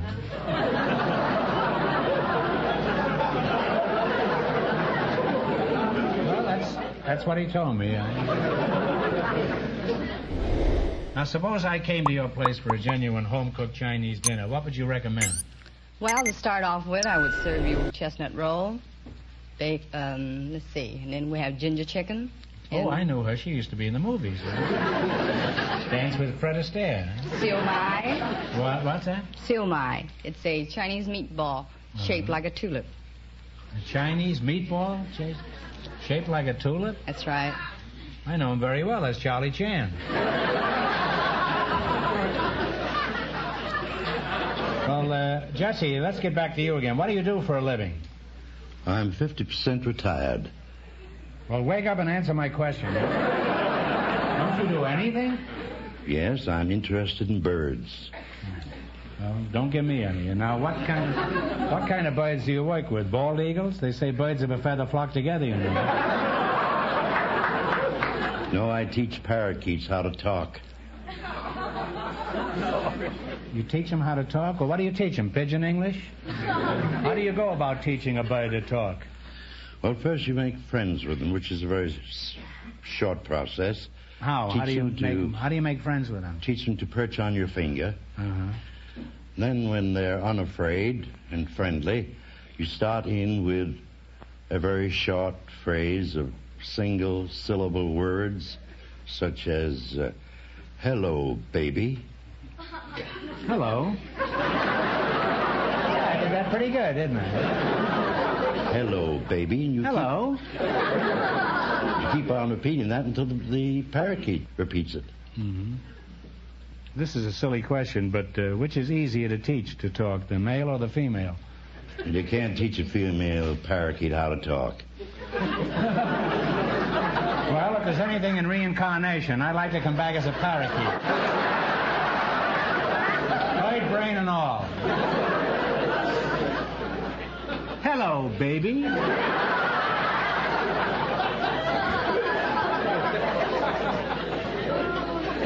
Jesse, have you always been an elocution teacher for parakeets?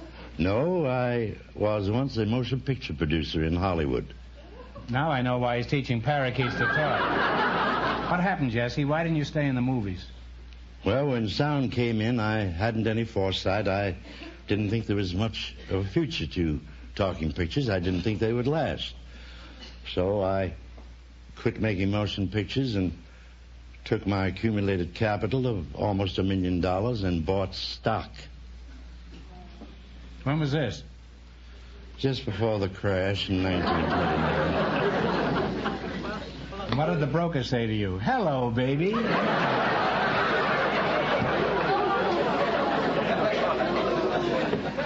Well, I hate to change the subject, but now it's time to play You Bet Your Life. Run your $20 no more than our other couples, and you'll get a chance at the big money later. Here we go. Let's see how high I can bet you $20. You selected vocabulary quiz as your category. I'll use a word in a sentence, and you tell me the meaning of the word. Here's your first question. How much will you bet? Let's say 1 cent. All but 1 cent. All but 1 cent. If you were ludicrous, what would you be? Ridiculous. Right. You now have $39.99. All right, how much of this you going to bet? Let's save a penny. All right. $39.98. All right. If you were penurious, what would you be? Savings, stingy. That's right. You now have $79.97. Here's your third question. How much of the $79.97? All but a penny. Okay. If you were indolent, what would you be? Lazy. Lazy is absolutely right. You now have $159.93. Hey, I think you've learned something from those parakeets. Hello, baby. Let's beat the other couples. How much will you bet? All of it. All of it, huh? Right. Have you consulted it with Miss Blom over here? Quite all right. All right. If you were taciturn, what would you be? Quiet. Silent, reticent. Reserved. That's good enough for me. And you wind up with $319.86. Thanks and good luck from the DeSoto Plymouth dealer. Thank you.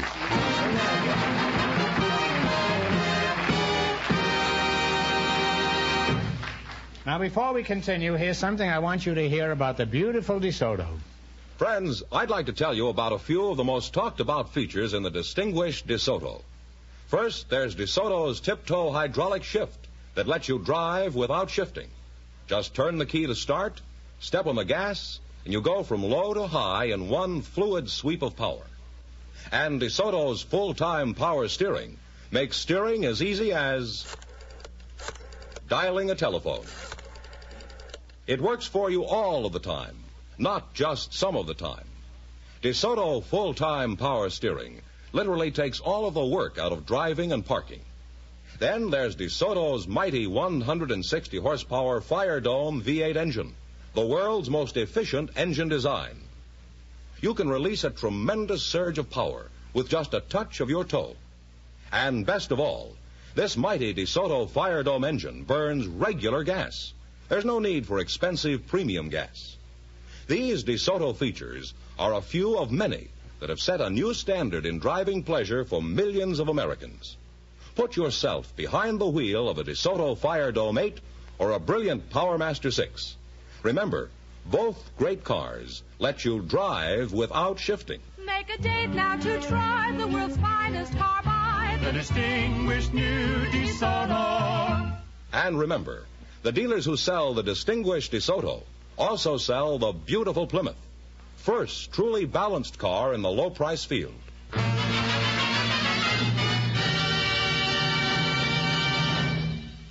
George, who's next?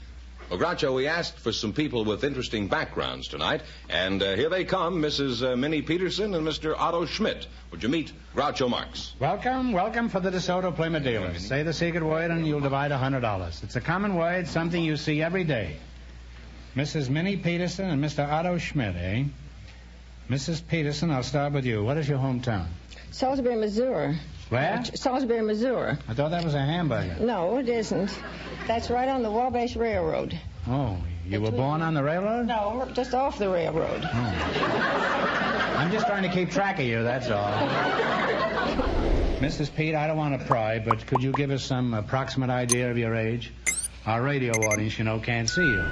And they'd like to form some kind of a picture of our contestants. I never tell that, but being as it's you, I'm knocking at the door of 70. Well, how many times? How many times have you knocked, Petey? I'm just getting ready.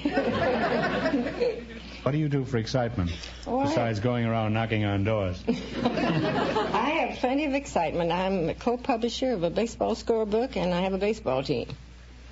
You have a baseball team? Yes, a baseball team. Oh, what do you know about that? I'll just call you Casey, eh? Yes, just call me Tracy. Well, what do you play for? Well, I don't play. You mean you quit already? No, I have a manager that handles the team. My son, Jack, handles the team for me. It's the Peterson Squaremaster. Oh. And we play semi-pro ball in the different diamonds around in Los Angeles. Or? No, hardball. Oh, no, hardball. Oh.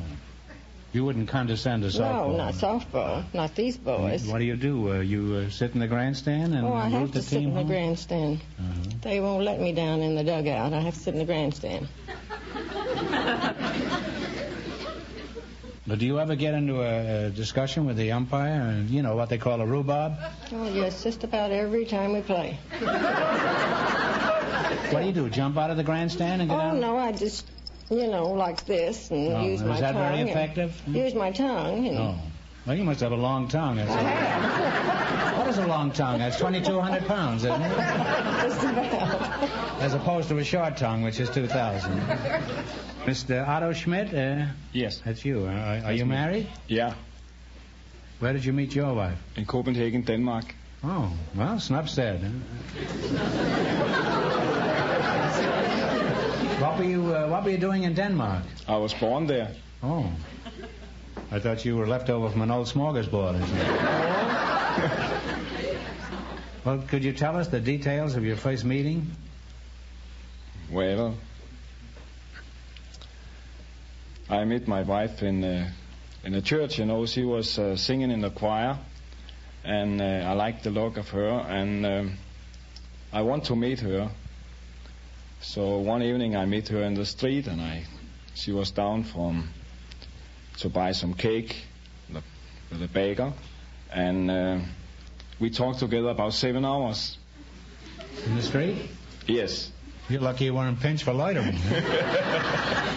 What did you talk about for 7 hours?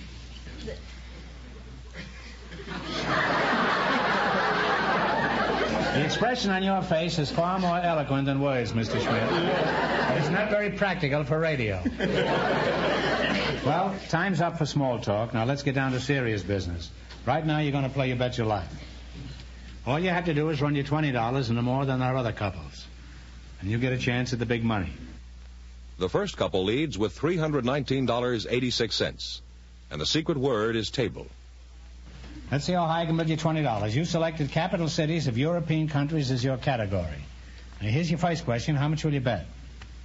The whole thing. All of it? Me. What is the capital city of Spain? Madrid. Madrid is correct. Off to a good start. You have $40. How much of the $40? All of it. All of it. All right. What is the capital city of Austria? Not Sydney. Austria. It's not Sydney. It's Austria is... Capital city of Austria. Take a guess. I've forgotten it. Oh. One of the most famous cities in the world. Vienna. Vienna. No, I'm sorry. Well, they've lost all their money, Groucho. Well, there's no use continuing this quiz then. I'll give you one question, and if you get this right, you'll split $25. What kind of seafood do we get from an oyster bed? Oysters, I guess. Oysters are correct. Sorry you didn't win more. Thanks. Thanks and good luck from the DeSoto Plymouth dealers.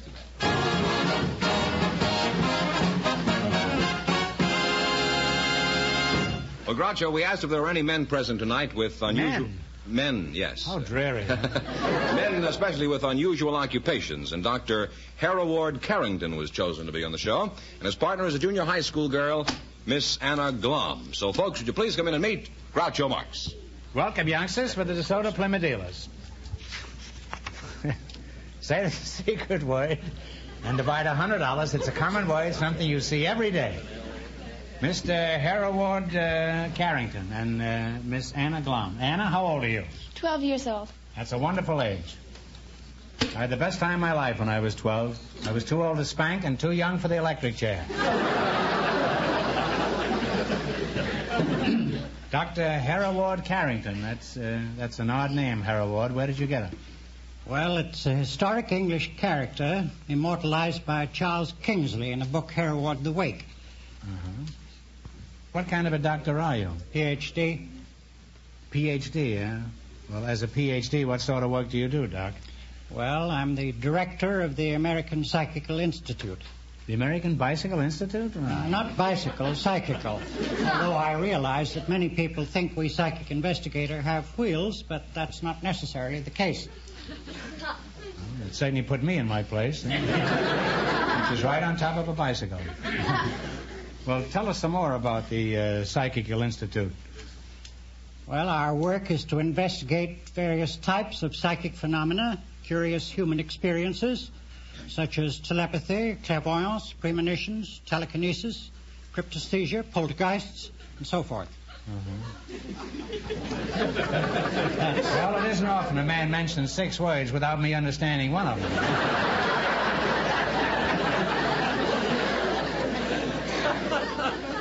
You didn't bring an interpreter with you, did you, Doc? Well, the one on my right. Well, I gather that you're interested in ghosts. Is that right, Doctor? Yes, ghosts and apparitions and kindred manifestations. Here we go again, huh? Well, do you believe in ghosts? Yes, though I say that 98% of the phenomena we're called on to investigate turn out to be fraudulent. But now and then we run into something that is interesting. You and me both, Doc.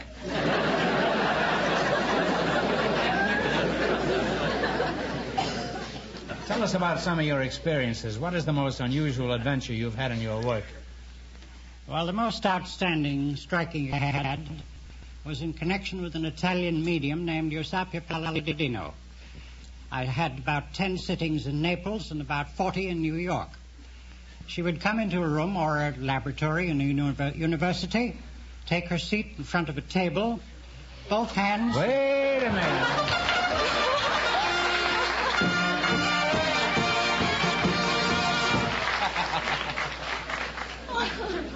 You said the secret word table, so you get $50? Oh, thank you. And the little woman over here gets $50. Well, now, would you mind proceeding with this? When she entered the room, she would take her seat at the table, both hands, feet, and knees securely held. By who? By 2 skeptical investigators. Mm-hmm. The seance would begin in bright white light.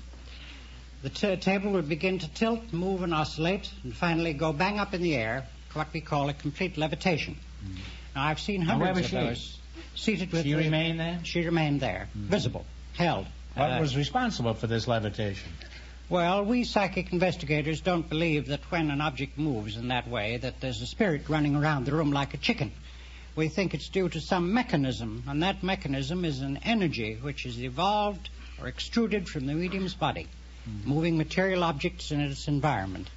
This was a medium, huh? Yes, yes. Did you ever strike a happy medium in all the times that you were investigating these cases?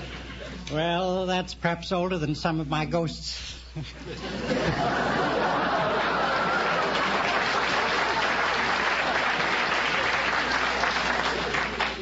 You realize there's a quiz coming later in which you might win some money.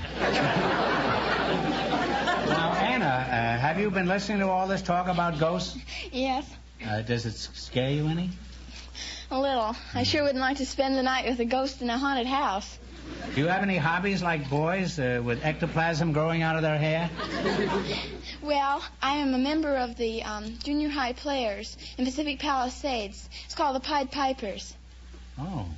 Well, where did you learn acting? Are you going to a drama school, or are you just in this... No, we learn by observing. Well, you won't learn anything here tonight. Not unless you keep your eye on him, huh? What are some of the things you've learned about acting? Well, we learned to make our own sets and stage projection and everything that you learn in putting on a play. What do you mean by stage projection? Well, speaking... Are you projecting now? I don't know. Does anything exciting ever happen in an amateur theatrical? Well, once we had made our own sets, and it was my very first stage play. It was called The Silver Thread. I was playing a princess. And, well, I bet you make a pretty cute princess. And these goblins were coming to capture me, And this hero was supposed to come in and fight them off and everything and save me. And he just didn't show up, and I was looking around for him, and I looked around, and I looked at the window, and he had been stuck half in and half out with his trusty axe in one hand, and the thing had slipped down on top of it. It's a fine position for a hero, huh? Stuck in a window pane, huh? Well, did they ever extricate him from this predicament? Come again?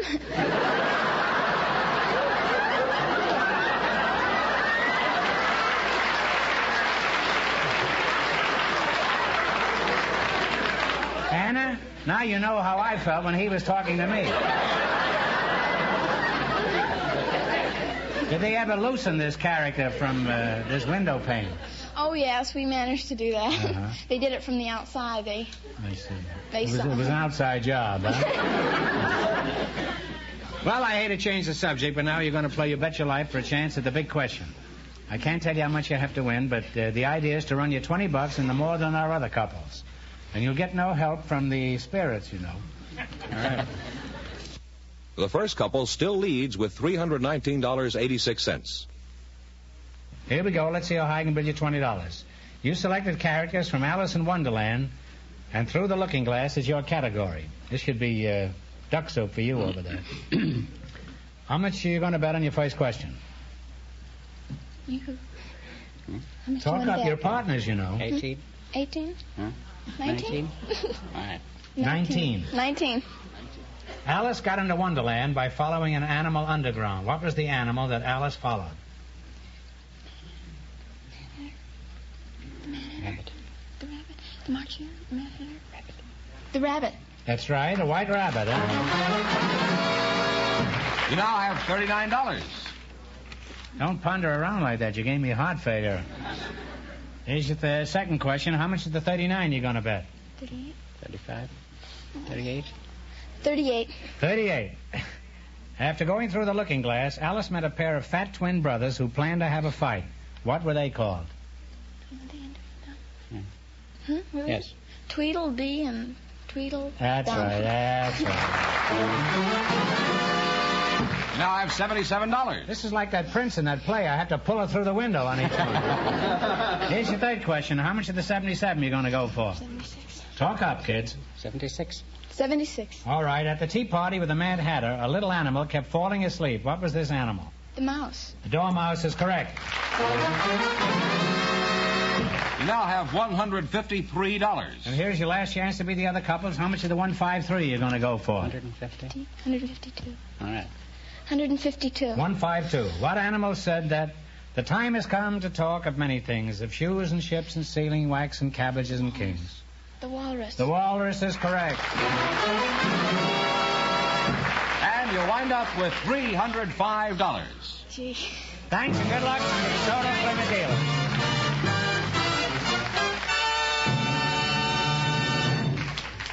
And that means that Mrs. Wong and Mr. Gilbert, with $319.86 in just 1 minute, get the chance at the DeSoto Plymouth $1,000 question.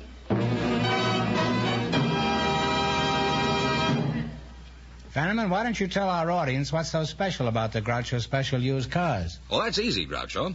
They're the finest used car values in town. You see, because the new DeSoto is so popular, your DeSoto Plymouth dealer is getting the cream of the crop in fine used cars. All great values, but just a few of the very best are being selected as Groucho Specials. These are the really exceptional used car values your DeSoto Plymouth dealer picks as the best buys in town. My DeSoto Plymouth dealer picks them?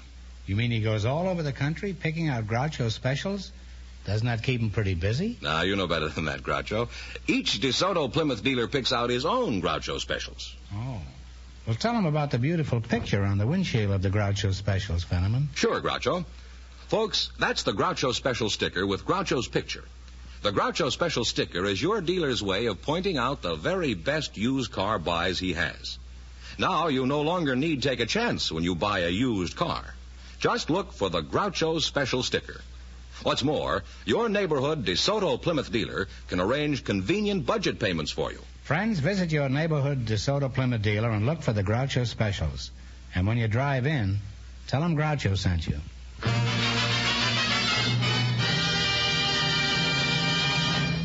And here's the winning couple, Groucho, Mrs. Wong and Mr. Gilbert, all set for the DeSoto Plymouth $1,000 question. Of course, you realize, Mrs. Wong, that if you win this money, I expect a free meal at the Chinese restaurant. Certainly will. For about 200 people.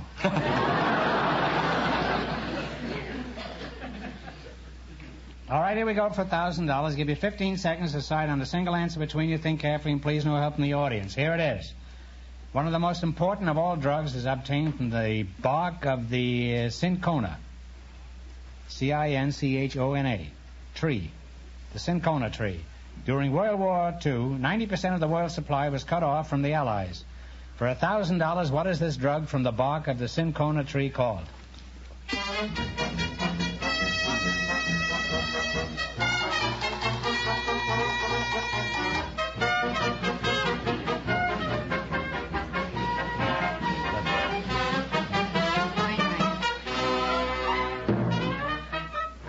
What is the answer you two have decided upon? Quinine. Quinine is absolutely right.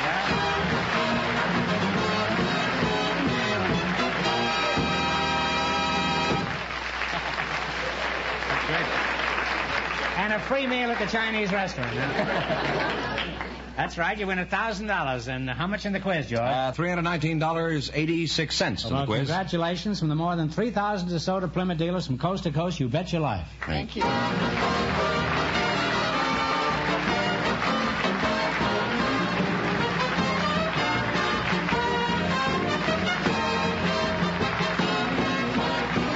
Be sure to tune in again next Wednesday night at the same time for the Groucho Marx Show, when the big question will be worth $1,000. And don't miss Groucho's television show, also presented by the DeSoto Plymouth Dealers of America. And remember that the dealers who sell the distinguished 1953 DeSoto also sell the brilliant Plymouth, the first truly balanced car in the low-priced field. DeSoto, Plymouth, two great cars. Both products of the Chrysler Corporation. And when you drive in, tell them Groucho sent you. Good night, folks, and remember, just be sure to see the distinguished new DeSoto.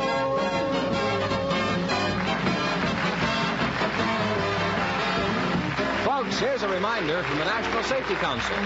Twilight doubles traffic troubles, so double your caution. You Bet Your Life, transcribed from Hollywood, is produced by John Goodell, directed by Robert Dwan and Bernie Smith. Music by Jerry Fielding. This is George Fenneman signing off for the more than 3,000 DeSoto Plymouth dealers from coast to coast. You Bet Your Life is heard by our armed forces throughout the world.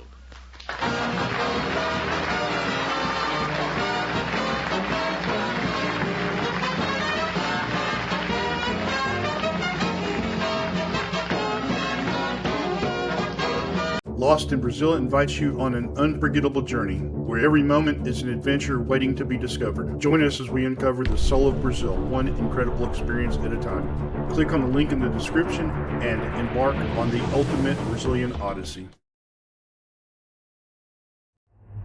Does your cigarette taste different lately?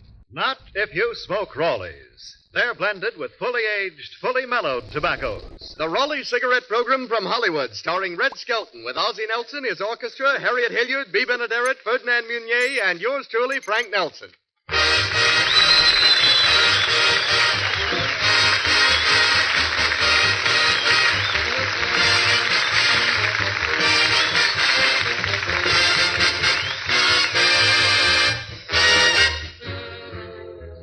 Smokers, the Sure cigarettes seem to be losing the old taste appeal. Flat, flavorless one pack, sharp, throat irritating the next. Not if you smoke Raleigh's. Here's why. Raleigh's are still blended only with the choicest field-ripened tobaccos. That's right, fully aged, gold and mellow tobaccos that assure you a genuine pre-war pleasure smoke, free from harsh, throat-parching irritants. No wartime loss of taste. Better Raleigh's mean perfect smoking. Stay right cigarette enjoyment.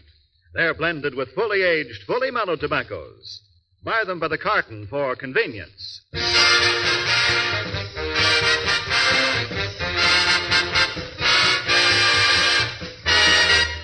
And now we bring you MGM's popular comedian and the star of our Raleigh Cigarette Show, Red Skelton.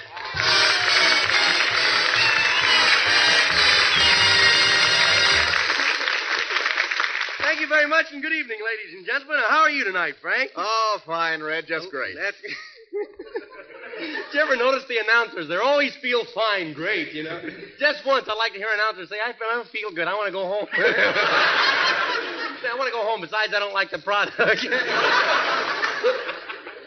Where's the bee's last program, you know? Say, Red, you know it's about time for vacations. Where are you going to spend yours? Are you kidding? You know, with Lana Turner as my next-door neighbor, I'd be silly to go any place, you know? You know, I heard that the War Department made her put a roof over her swimming pool. Yeah, the other day, 3 P-38s were flying over her house, and they saw her on the diving board. And all 3 of them made a crash landing into her pool. She now has 3 little American flags on her bathing suit. Thanks a lot, both of you. Hey, who do we have with us tonight that plays an important part in our American way of living, huh? Red, I want you to meet a man in a profession that you've probably never heard of. Yeah? He's Floyd Hahn, the principal of Manual Arts High School. Never heard of him.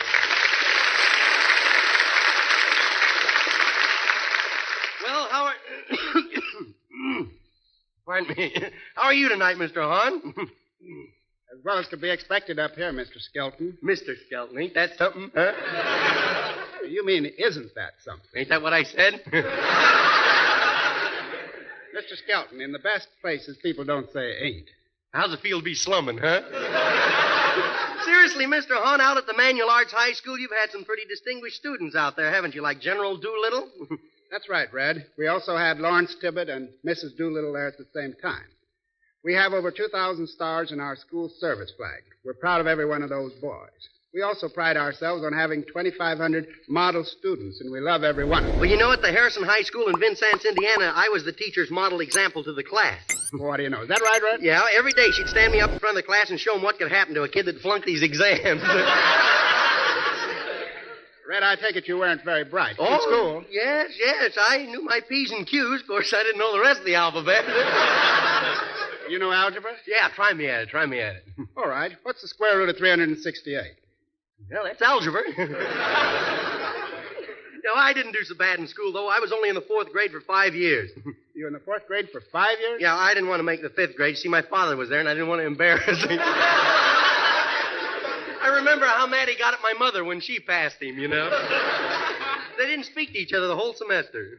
Did you like school? Well, in a way, I like going to school and I like coming from school, but I didn't like that part in the middle. But you did go to school. Oh, yeah, I went to school. Are you a college man? No, I slept in this suit.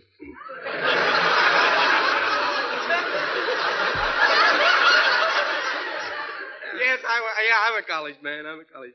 I hear you're a 3-letter man. Yes, in 1935 I was a 3-letter man, WPA. And next week I'm right back, PFC. Tell me, have you ever made any mistakes in front of your students? Well, maybe once. Oh, wait a minute. You're supposed to say, I don't know what you mean. I got a joke there, brother, you know. Excuse me, Red. Well, what do you mean? Well, for instance, one time the teacher made a mistake. She says to the students, I'm going to explain to you what an idiot is. So pay attention to me or you won't know what I'm talking about. Well, Red, I did make a mistake once. I walked into my office and saw a sign on the door which read, Principal is out, back in 5 minutes. What happened? Well, I'm a little absent-minded. I just sat down and waited 25 minutes. Tell me, do many kids play hooky at your school? At our school, the average is very low. We try to know our students well enough to know what will keep them happy, such as their preference in entertainment and athletics. Athletics, huh? Yes, will you believe it? We have one boy on our high school high-jumping team who can clear 6 feet. Isn't that wonderful? All I can do is to clear my throat tonight.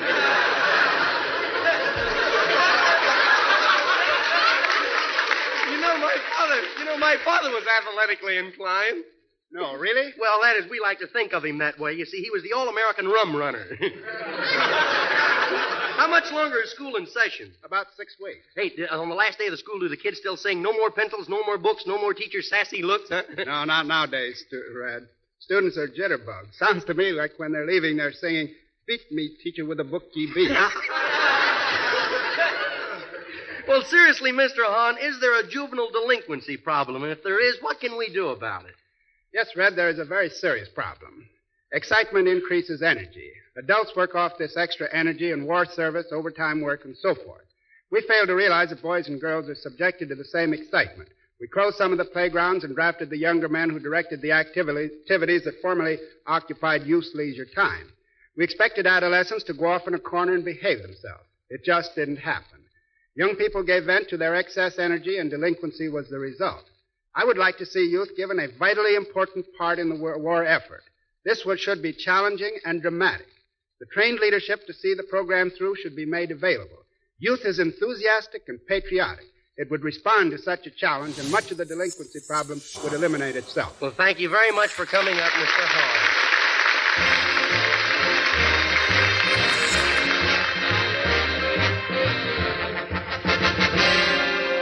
On beautiful tropical Trinidad Isle, where Caribbean breezes play, the quaint little natives will greet you and smile as they welcome you this way.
One peculiar thing before very long, that you have put the accent upon the wrong syllable and you sing a tropical song. What he says is not true. I myself have lived here for many years and have had no difficulties with the syllables.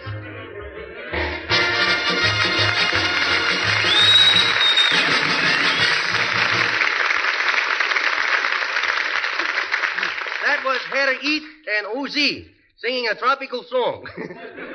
Does your cigarette taste different lately? Not if you smoke Raleigh. They're blended with fully aged, fully mellowed tobaccos. So remember, if your cigarette tastes different these days, smoke Raleigh's for a perfect smoke. All right, now back to Gerard. Our satire tonight is about education in schools. Clem, the fellow from the country, is on his way to see if he gets promoted this year.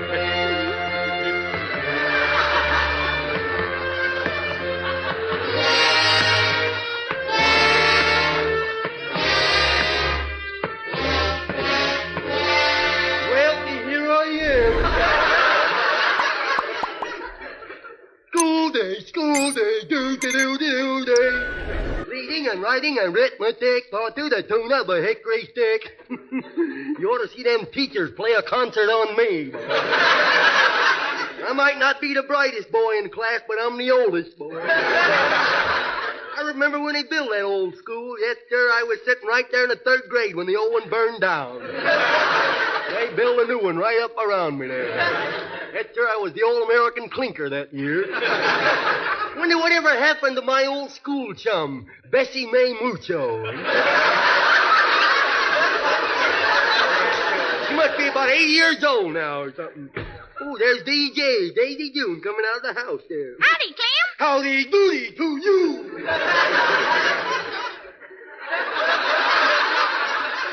Hey, where'd you get that hat there? None of your business. What's the matter? Is it a millinery secret? You think I'll get promoted today, do you? Nope. And if you don't get promoted out of that third grade pretty soon, I ain't your girl no longer. Nope. I don't want a beau who can't get out of the third grade. What about the fourth? Nope. How about the fifth? Nope. Oh, well, if you want an Einstein. Clem, ain't you ashamed to be sitting in there in the third grade with all them little kids? Why should I? I can talk baby talk as good as any of them. Hey, what's them flowers for? The teacher? Really? Clem, what you climbing that fence for? Well, I'm going to get some apples out of the orchard there from a teacher. You better not go in that orchard or Slim Pickens will take a shot at you. Well, I'll just tiptoe over, you know. Good thing I'm barefooted. Or it'd wake him up, you know. Hey, why don't you wear shoes? I can't find 3 that match. Besides, I may have to count to 20 real fast, you know. Clem, you better come back here. Not until I pick some apples. What'd you say? Not until I pick some buckshot here. Hey, who's in my apple orchard? No, it's you. Howdy, Clem. Well, howdy doody to you. I was getting some apples from a school teacher. You don't mind, do you? Well, why don't you go to a correspondence school, and then you wouldn't have to worry about taking your teacher an apple? Correspondence school? What's that? Well, that's a school that's taught by mail. For all he'd learn, they could use V-mail. Well, now, you just hold your tongue, will you? See, I like that idea. If I ever wanted to play hooky, the correspondence school just sent in an empty envelope. You know, I learned plenty of things in correspondence school. What'd you learn? Well, I learned that the stars and the sun is bigger than the earth. Are you kidding? No, it's the truth. Well, and if they're bigger, how come they don't keep the rain off? That's too fast for him. He didn't get it. I declare, Clem, you're the dumbest man in the world. And I can lick any man that says I ain't. Hey, what grade are you in, Clem? Well, now, don't forget, I didn't start till I was 10, you know. What grade are you in? Well, they held me back. The teacher didn't like me very well. Clem, what grade are you in? 3rd grade, you persistent, eager beaver, you. And he'll be there all this year, too. Well, I'll bet you a dime I won't be. I'll bet you a dime I don't stay in that 3rd grade another year. Okay, it's a bet. Yeah, well, good luck. Say, is the promotion exercises going to be held outside? Well, they were going to, but it's kind of foggy day, you know. And... Foggy? Clem, that ain't fog. Comb the hair out of your eyes. Oh, okay. See, ain't the world a beautiful place? Say, Eunice, the first time I never knew you wasn't a real bearded lady, you know that? I better get a haircut, I guess. Oh, Clem, that was the school bell. Well, I heard it. I'm wearing my ears on the outside today. Well, let's hurry. We'll be late. Come on, let's run. No, I can't. These socks I got on are the ones you knitted for me. What's wrong with them socks? Well, you knitted toes on both ends. My feet don't know which way to go. Oh, Clem. No, I don't think I'll go to school. I'm going to go fishing. Say, Clem, if you don't go fishing, I'll give you a kiss. Well, you give me a kiss, and if it's a good one, I won't go fishing. Okay? Okay. Clem, what you doing with your foot? Digging worms.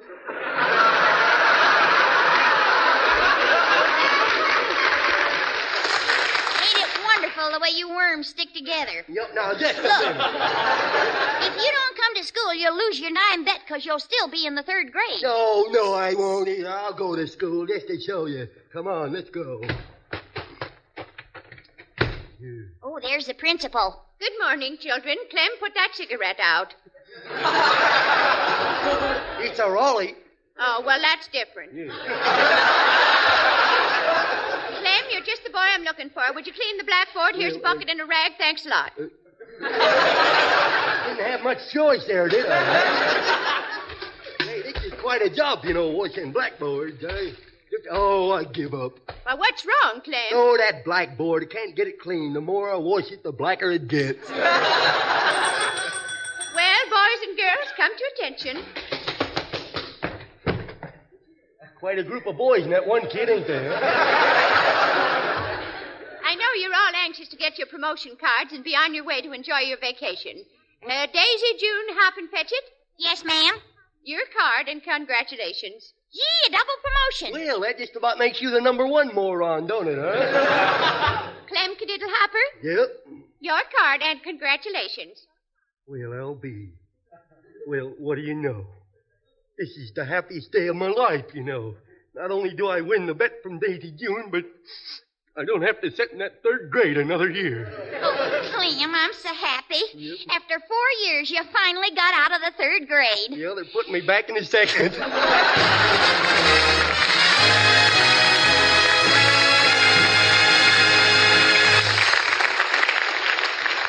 And next we have the always popular... Excuse me, Red. Oh, Ted, there's a gentleman out here who insists upon seeing you. Well, what's he doing here during the broadcast? Well, he said his name is Mr. Perch, and he has something important to say to you. Gee, I'd better speak to him. My name is Myers. What is it you want to know? Does your cigarette taste different lately? Well, lots of poor fellas used to ask me that, Mr. Perch, but mostly they've dwindled off. I thought everybody knew that there's no wartime loss of taste or flavor in Raleighs. You see, Mr. Perch, Raleighs are blended only with the choicest of fully aged, field-ripened tobaccos. That means no green tobacco harshness, no harsh throat irritants. Of necessity, Raleighs taste perfect.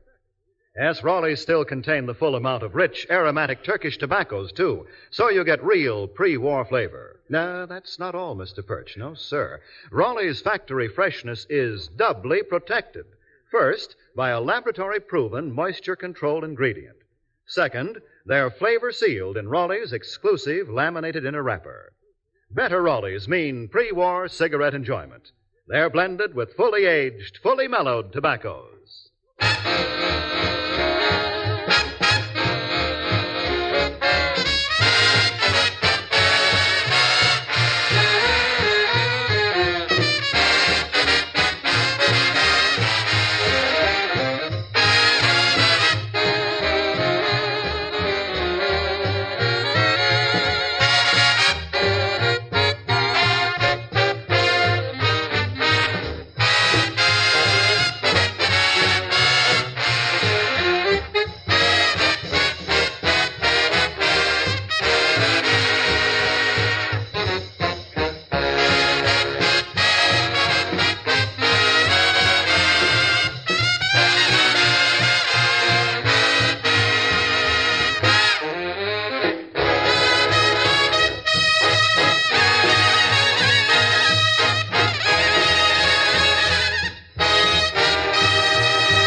When every child wants to learn. So, Harriet, you be my mother, and I'll be the mean little kid, huh?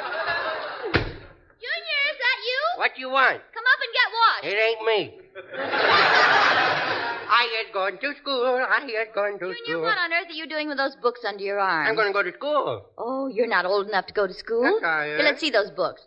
How to mix drinks, yearly racing form. Junior, how many times have I told you to stay out of your father's library? Well, can I even take this to school with me? No, you can't. Give me that briefcase. Your father always takes that to work. Work? With all them bottles in it? Junior, those bottles are your father's medicine. Yeah. He isn't feeling very well, you know. Yeah, I know. And falling downstairs every night don't make him feel no better either. No, I want to go to school, Ma. Oh, you wouldn't know what to do in school. Sure I does. First you take the teacher a nice, great big juicy apple. And then what? You let her have it right in the mud. Hey, will you take me to school? Oh, honey, when you're a little older. Oh. Here, I brought you some milk and cake. Okay. I made it myself. Okay. Careful. Oh, I dropped me cake. Well, pick it up. I can't. I ain't Charlie Atlas, you know. I'll just lay down on the floor and eat it down here. Hey, Mommy, can I go outside and ride my tricycle? No, you can't. Your father might come home unexpectedly and turn into the drive. He never hit me. He hasn't hit that driveway in 6 months, you know. Oh, there's me cat. He's back. I wonder where he's been all night. Hello there, kitty. Hey, what you looking at that canary for, huh? Would you two like to meet each other? Well, now, we can fix that. Here, get up there. Come on, get in. Now. Yeah, stop that. Yeah. Junior, what's going on in here? Where's that cat? He's inside the cage. Where's the canary? He's inside the cat. Why did you put that cat in the cage? Well, I heard people say I love you so much I could eat you up. I didn't know they really do that, you know. Honestly, times you're almost as dumb as your father. Yeah, I know, but he had longer at it than I have. Oh, somebody at the door. I will go. Oh, it's Mr. Fowler, the king of the brownies, next door. Well, Junior, hello.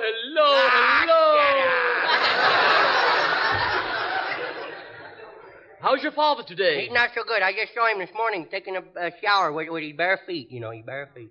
Well, there's nothing wrong with that. He had only full dress suit at the time. Oh, hello, Mr. Fowler. Oh, good day. Hello. I want to talk to you. Well, talk it over. My brownie saw Junior pin a sign on my back, unknown to me.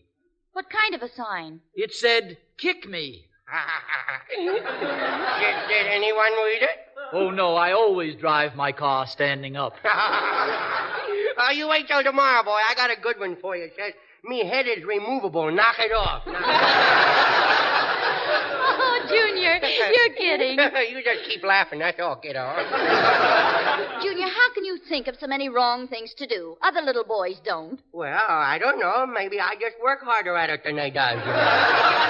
Why don't you ever think of good things? No, I'm not interested in it. You know, maybe if he went to kindergarten. You mean with a lot of little boys and girls? Yes. Where they sing and play? Yes. Where they string beads and draw? Yes. I ain't interested in that either. Only a few minutes ago you wanted to go to school. Well, school, but not kindergarten. Goodness, but I don't want to be a beast. Junior, do you think you're ready for real school? Sure, I was ready. I got me slingshot, me tacks, me spitballs, and me shillelagh all ready. Yes, but what about your books? Well, I'll get some books after I finish me basic training, you know. You know, Mr. Mounier is the principal of the school across the street. You know, Patrick? And maybe he would allow Junior to visit the school. When he sees how well-mannered the children are, maybe he'll wend his ways. No, I knew well, it might work. Come on, Junior, I'll take you to school. Oh, good. I'm going to go to school. Now, don't run. You'll fall on your head and hit the cement. And I'm not paying for any new sidewalks. Okay. Hey, let me open the door for you to school, Mama. Oh, boy, look, a real school. Junior, keep quiet now. The students are studying. Oh, look at them now. Here's Mr. Mounier's office. Oh. Yes? Oh, well, hello. Hiya, fatso. Anybody make a non-stop flight around you today yet? Junior. Well, how's my little friend today? What can I do for you? I want to go to school now. Who hires the kids around here? I was raring to learn.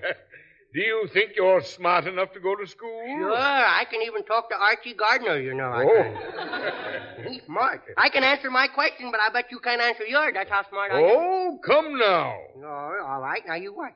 How can a rabbit dig a hole without leaving any dirt on the outside? That's your question. You answer it. He starts at the bottom and dig up. Wait a minute. How does he get to the bottom? That's your question answered.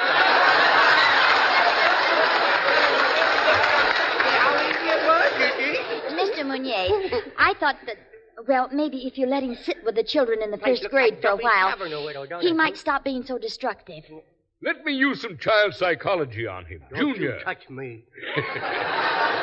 Junior, what would you like to be when you grow up? A peeping Tom like Pop. Junior, your father is not a peeping Tom. Well, I was just kidding. With them field glasses he's got, he ain't peeping. He can say I was there. You know.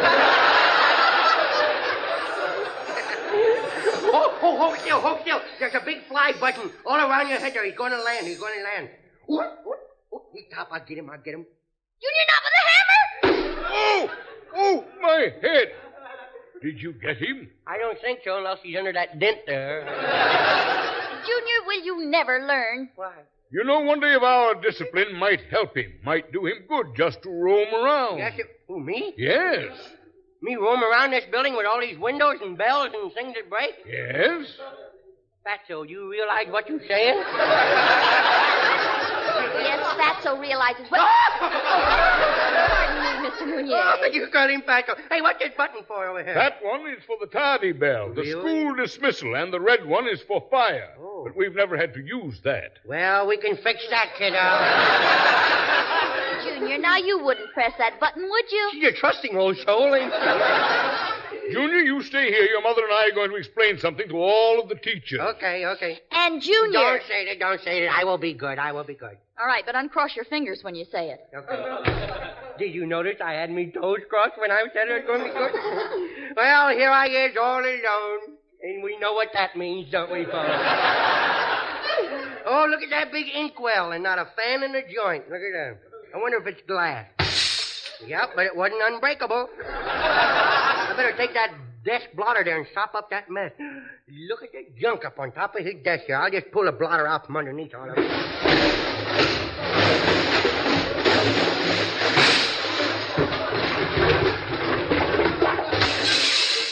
Junior, what happened? Welcome to Hobby Lobby. What did you break? What didn't I? Oh, now you're going to get it. Oh, you had me. You fractured me little cartograph. Cartograph? What's that the name of? I don't know, but don't hit me any lower, because I know the name of that.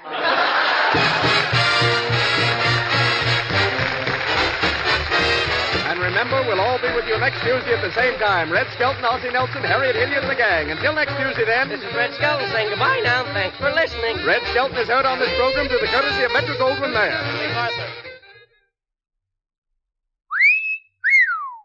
Ha-ha, in the department is right. And that's what you'll say when you load up with Sir Walter Raleigh, the pipe tobacco that smokes so mild and tasty, that always leaves your pipe clean as a whistle.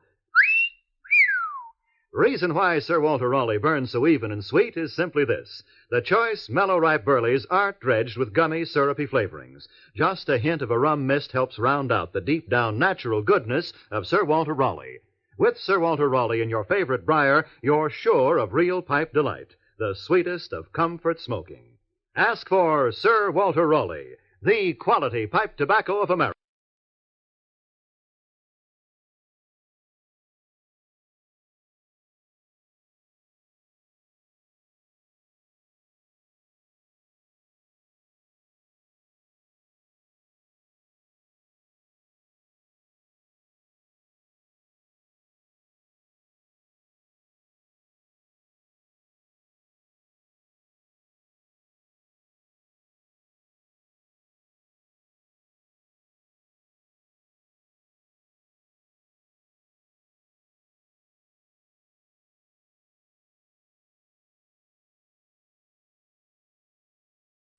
Enjoying the timeless classics on Golden Age Radio? If you're loving the nostalgia and captivating stories, consider supporting our channel with a tip. Your generosity helps us continue bringing you the best of vintage radio entertainment. Simply click on the link in the description. Kraft presents The Great Gildersleeve.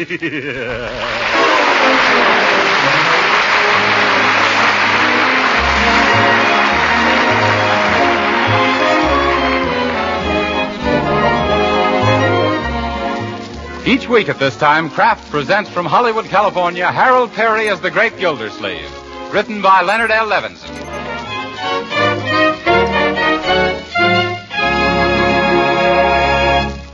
We'll hear from the Great Gildersleeve in just a moment.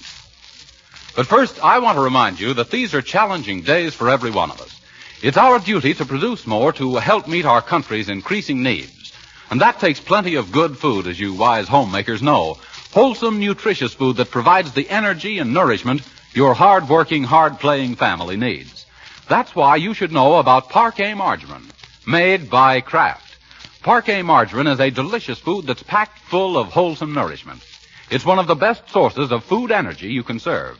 And important to you housewives who know how essential vitamins are, Every pound of Parquet margarine contains 9,000 units of vitamin A, making it a reliable year-round source for your whole family. What's more, Parquet is the margarine with the delicious flavor, whether you use it at the table for baking or for pan frying. So why not give your family the benefit of this grand-tasting, nourishing food? Tomorrow, ask your dealer for a pound or two of economical Parquet margarine, made by Kraft. Just ask for Parquet, P-A-R-K-A-Y.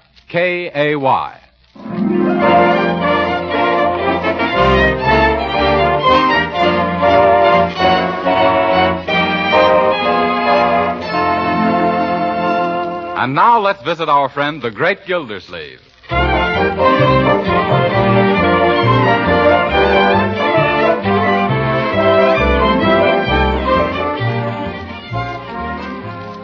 Come on, wake up, Judge Hooker. Pay attention to your checkers. It's your move. I know it, Gildersleeve. I was merely studying the board. What, with your eyes closed? Let's speed this up. We haven't got all night here. All right. There, and there. Now crown me. I'd love to, but I haven't got anything to do it with. Hooker, I don't see how you keep beating me, honestly. In fact, I don't think you do, honestly. Gildersleeve, you're a pushover. You couldn't win a game from a backward baboon with a dozen checkers up your sleeve. I could, too. I wouldn't need a dozen checkers. I'll show you, Hooker. Set 'em up again and pull in your belt. Because this time I'm going to beat the hell out of Leroy. How are you tonight? Hi, Uncle Mort. Hello, Judge Hooker. Leroy? Say, Unc, can I... Can you what, Leroy? Well, I hate to keep pestering you about it, but can I see the circus tomorrow afternoon? Not unless they happen to pitch the tent in the front yard of the Peter B. Flugelhammer Junior High School. Is that where you go, Leroy? Yeah, Flugie Junior High. Say, I grew up with Peter B. Flugelhammer Sr. That's who the junior high school was named after. Well, I thought the school was named after Peter B. Flugelhammer Jr. No, Junior was the son of Senior, after whom the junior high school was named. Poor Junior. He never could finish senior high. Yo. But gee, Uncle Mort, could you call up school and ask if I could skip tomorrow? I did, Leroy. I even went so far as to predict that you wouldn't be feeling very well tomorrow. What did they say? They told me that an excuse for illness while the circus is in town must be accompanied by a note from your doctor. Shucks, that's a heck of a note. Yes. Well, there's no use grousing, young man. Remember, school must come first. Now, sit down and get started with your homework. Yes, Leroy, your homework, that's the thing that's going to count in later life, not going to the circus. I don't think so, Judge. Because in my later life, I expect to be a lion tamer. Oh? You don't need any education for that. All you need is a kitchen chair and the right kind of breakfast food. Well, yes. This lion taming is new, though. Last week you were going to become a pitcher with the Brooklyn Dodgers. Oh, that was last week. Oh. Gee, I wouldn't mind missing the circus so much, Uncle Mort, but I hate to see those passes go to waste. Oh, did you get passes, Gildersleeve? Did I get passes? Yes, sir. I've got certain connections. Yeah, Uncle Mort gets the right number of beans in that jar in the drugstore window. Oh. Yes, I connected that time. Gee, Uncle Mort, are you sure you can't take me? I'm sorry, Leroy, but you'd better make up your mind to skip the circus. Oh, gee, a guy can't get any fun out of life. You know, Gildersleeve, sometimes I think our school system has become too scientific, too streamlined. You're right, Judge. These days, everything is streamlined. Except me. Yes. Things were a lot different in the days when I went to school. What a memory. I sat next to Petey Flugelhammer. Huh? That was long before he was elected lieutenant governor and then named a school after himself. Oh. We had none of this modern stuff like getting a doctor's prescription to go to the circus. Yes, it was the same in my school days, too, Judge. Of course, I'm not as old as you are. What do you mean, Gildersleeve? You were shaving when I was a little shaver. I was not. You were, too. All right. I was always taught not to contradict my elders. Come to think of it, Judge, we kids used to have a lot more fun than modern children have. I can still remember some of the tricks we pulled at school. So do I. Shenanigans, they were called. Yes. I'll never forget the time I dropped a paper bag full of water on the Spanish teacher. Only it turned out to be the new athletic coach. And when he caught me, boy, was he athletic. That's nothing. I once sneaked up behind Miss Pettibone's desk and tacked her dress to the floor. Kids don't do a thing like that these days. Yeah, kids can't do a thing like that these days.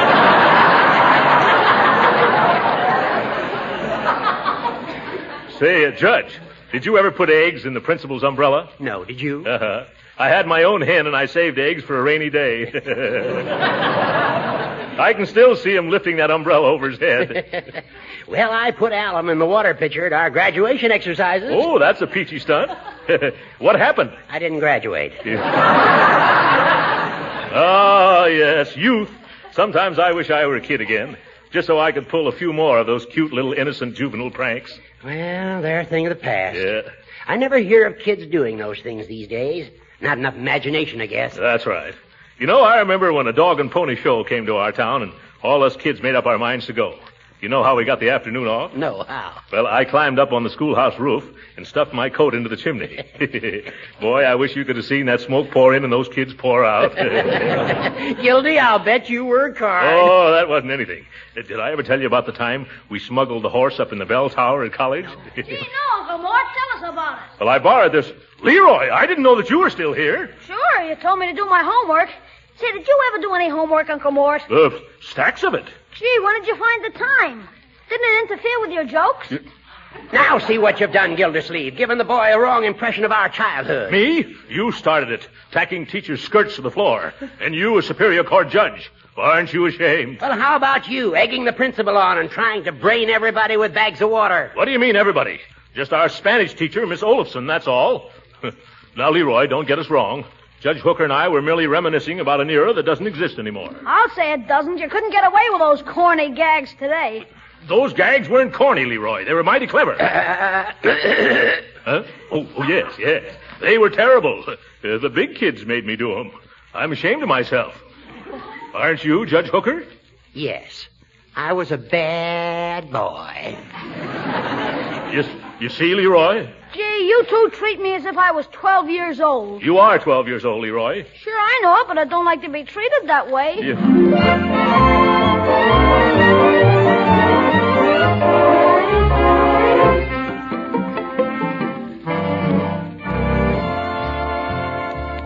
You'll have to hurry, Marjorie, if you're going to the circus with me. I'm almost ready. What's the rush, Uncle Mort? Well, I'd like to get there on time for once.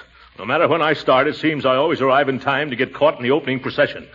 One year, a hippopotamus chased me around the ring twice and I never did find my seat. It's too bad Leroy couldn't get off from school to come with us. Yes, the poor boy.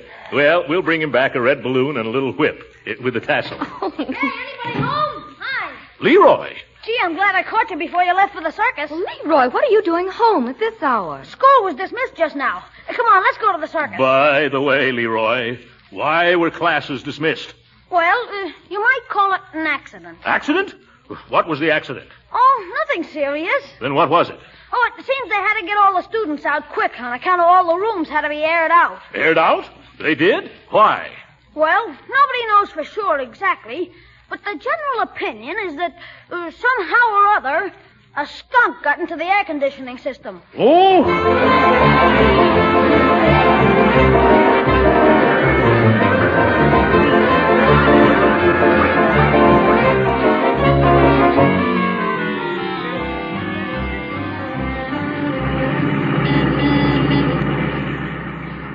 Wasn't that circus swell? The best I've ever seen. How did you like the fellow who did the swan dive into the tank of burning gasoline, Uncle Mort? I liked him, but I don't think Secretary Ickes would. Leroy, there's something that's been troubling me. It's that skunk in your school. You mean Mr. Proctor, the principal? No, Leroy! The one that got into the air conditioning system. Do you happen to know how it got in there? No, I don't. Say, remember the tiger that rode on the elephant's back? How did they train him to do that, Uncle Mort? Oh, with kindness, I suppose. Leroy, did you happen to have anything to do with it? With the tiger, Uncle Mort? No, the skunk. That wasn't a skunk, Uncle. It was a tiger. Tigers and skunks have different kinds of stripes. I know they have. I'm talking about school. So, I've been thinking. Isn't it a strange coincidence that this accident occurred on the day the circus came to town? Yeah, funny, ain't it? Say, Uncle Mort, what do you think would happen if when the lion tamer had his head in the lion's mouth, the lion suddenly had a sneeze? Well, I don't think anyone would say gesundheit. Now, Leroy, I hope that nothing Judge Hooker and I said about our school day pranks caused you to try to imitate us. Oh, no, sir. You understand we were just talking about old times. Yes, sir, like Judge Hooker says. That's about all you old-timers have got left. Your memory. Yeah. What did you say?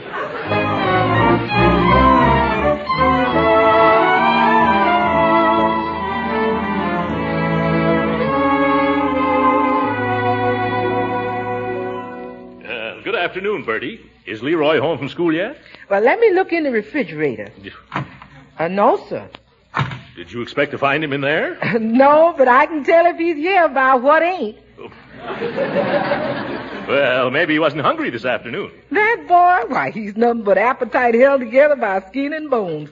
Oh, what's the matter? Well, there's a lot of strange things going on at Leroy's school, and I'm afraid that maybe I'm partly to blame. How come you messing around the school?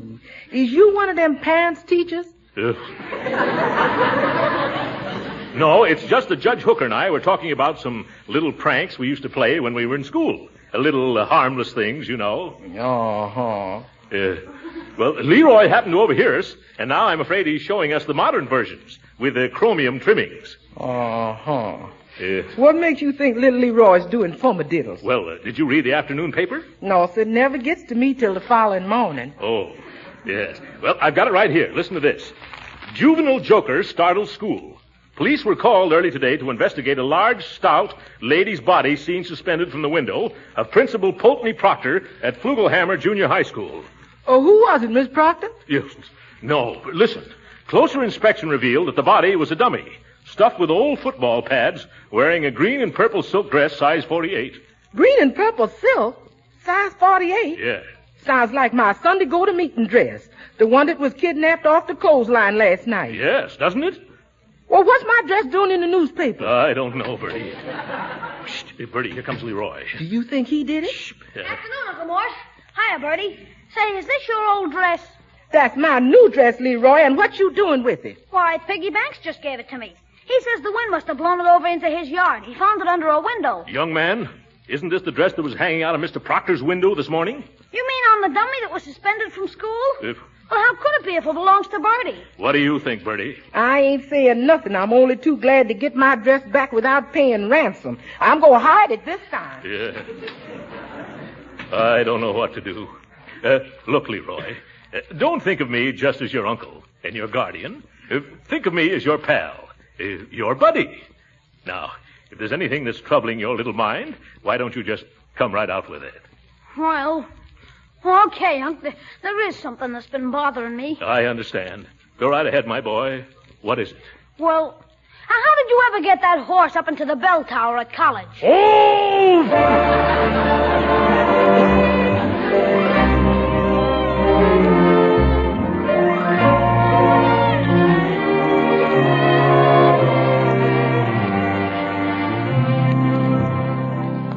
The reason I asked you to come here tonight, Judge Hooker, is because you and I are turning Leroy's school topsy-turvy. Why, I haven't been near the place. We've been doing it by remote control.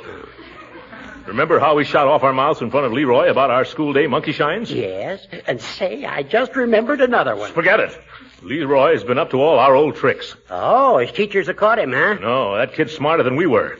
But we got to stop him from going on with him. Well, maybe if I gave him a little lecture. Hooker, you don't understand children. That wouldn't work at all.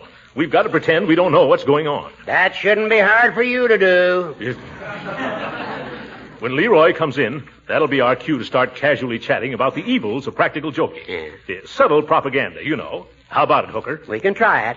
Too bad this whole thing had to happen. You know, Gildersleeve, it would never have started if you hadn't opened your fat face. Me? Why, it was you that started it, you little travesty on justice. Is that so? Why, Gildersleeve, if you had the intelligence of a jackass. But no, why should I daydream? There's no use arguing with you. Why not? Because I don't argue with blubberheads. Well, I do, you blubberhead. Just because you're a judge, do you think? No, I can answer that myself. You don't think. Don't you provoke me, you big wad of wind. Oh, that settles it. I'm going to lambaste you with... Oh, excuse me, I didn't think... come right in, Leroy. I was just telling Judge Hooker how to baste a lamb. Wasn't I, Judge Hooker? Huh? Oh, yes. Don't let us disturb you, Leroy, my boy. Go right ahead and do your homework. Just pay no attention to us. I won't. As we were saying, Judge, don't you think that juvenile delinquency often starts with some innocent boyish prank? When were we saying that? Oh, of course, Gildersleeve. Quite often a young fella starts out for a lark and winds up in a cage. How's that? Oh, Judge. Then you think that practical joking can lead to serious consequences? Surely. Yeah. It starts out with a fella dipping girls' pigtails into inkwells, and then he becomes bored with that and puts firecrackers in the coal scuttle. Yes. Or water in the teacher's galoshes, and then setting them out to freeze. Never heard of that one before. Huh? That's only good in real cold weather. Well, in summertime, you can always put flypaper on all the chairs. Yes. With the words "kick me" printed on the back. Say, I did that when I was in 4th grade. You should have seen the fun at recess. You know, I used to hunt for frogs during recess and put them all in the lunchboxes. Once I made a mistake and put one in my own lunchbox. Did I tell you about the time that I snagged our principal's wig with a fish pole and then hoisted it to the top of the flagpole? Oh, boy. I wish I could have seen... Oh, my goodness. What have we been saying? Huh? Leroy, don't you pay any attention to this old... Say, where is Leroy? I don't know. You said pretend he wasn't here, and by George, he isn't. Yes, and a lucky thing, too. How did we ever get started talking like that again? I remember distinctly. You began it, Gildersleeve. Me? Why, you feeble little fuddle-headed fuddy-duddy. Smile when you say that, Gildersleeve. Smile? I'll laugh right out loud.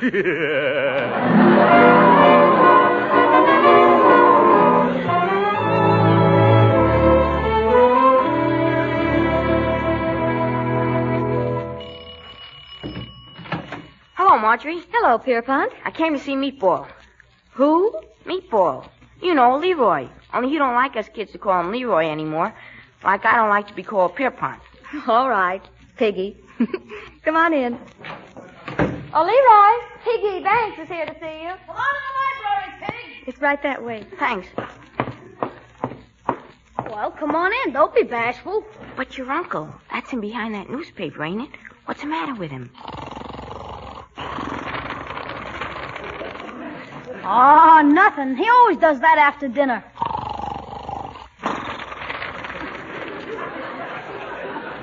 He's digesting his food. Oh. Ain't we going to disturb him? No, we had roast beef and potatoes for dinner. Nothing will bother Unc for another hour at least.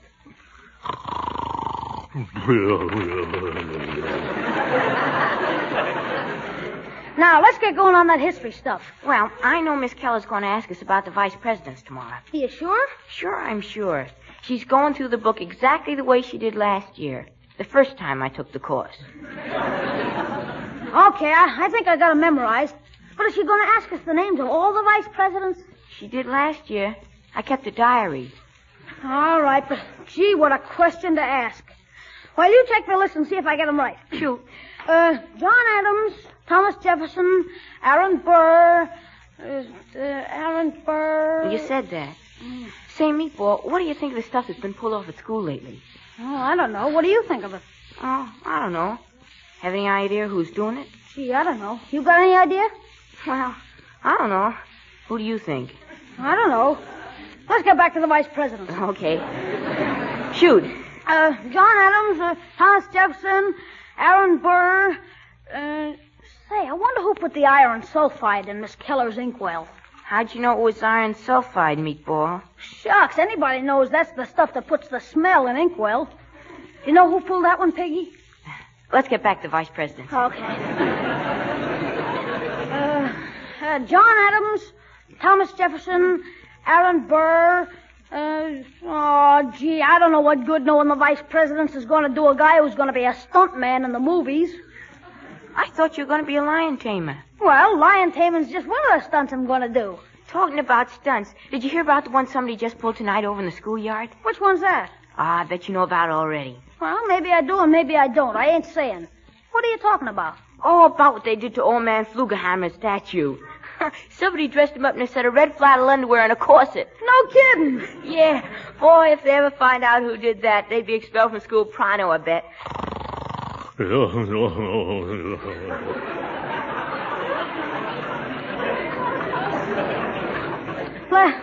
get on with the vice presidents, Pig. All right. Say, could I borrow a glass of water? We had corned beef for dinner. Sure. Come on out in the kitchen. I'll get it for you. Boy, wait till Mr. Proctor sees the willies on Flugie. Did I hear right? Red flannels and a corset on Flugie? Or was I just dreaming?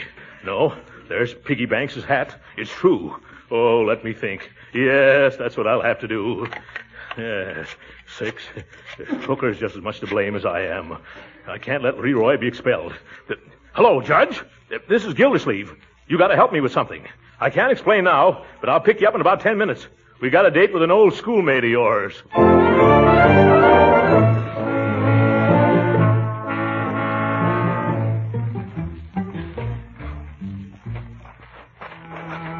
Sure this is the right part of the schoolyard? Why, of course. Not so loud, Gildersleeve. Oh. I'm a Superior Court judge. Can you picture what would happen if I'm caught? Yes, scandalous, isn't it?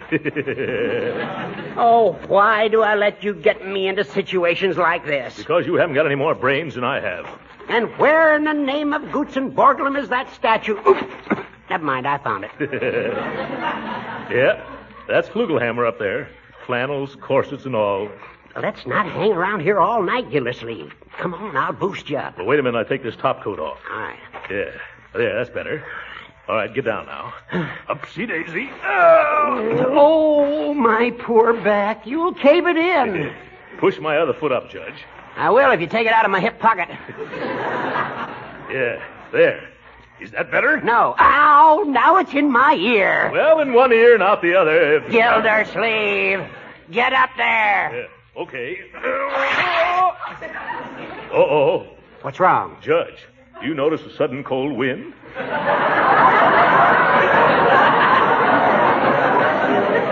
No, can't say that I do. Which way is it coming? Up.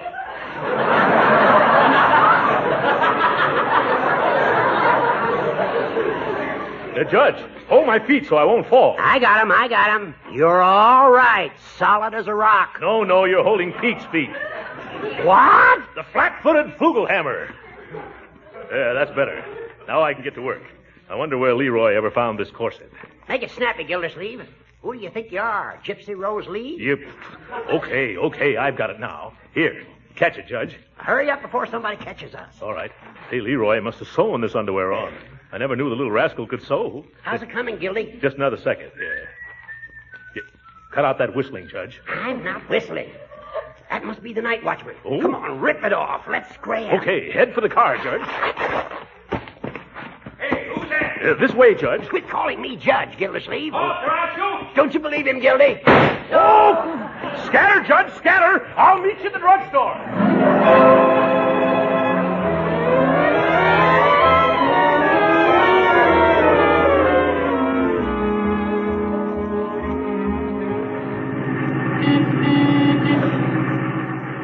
I wonder why the principal sent for us, Uncle Mort. Well, now, you let me handle the whole thing, Marjorie. Do you think that Leroy might be in some trouble? Well, I didn't want to tell you, Marjorie, but your brother has turned his school into a midget version of Hellzapoppin'. Leroy?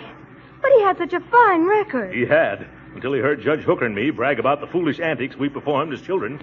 Oh, I hang my head when I think of it. And I'd like to hang the judges, too. Oh, now, Uncle Mort, it can't be that serious. No? Well, come on. You'll see. You know, after all, boys will be boys. Leroy is just a bit high-spirited. And what's wrong with that, sir? You were a boy once yourself, weren't you? Me? No. I was talking to the principal. Rehearsing, I mean. After you, my dear.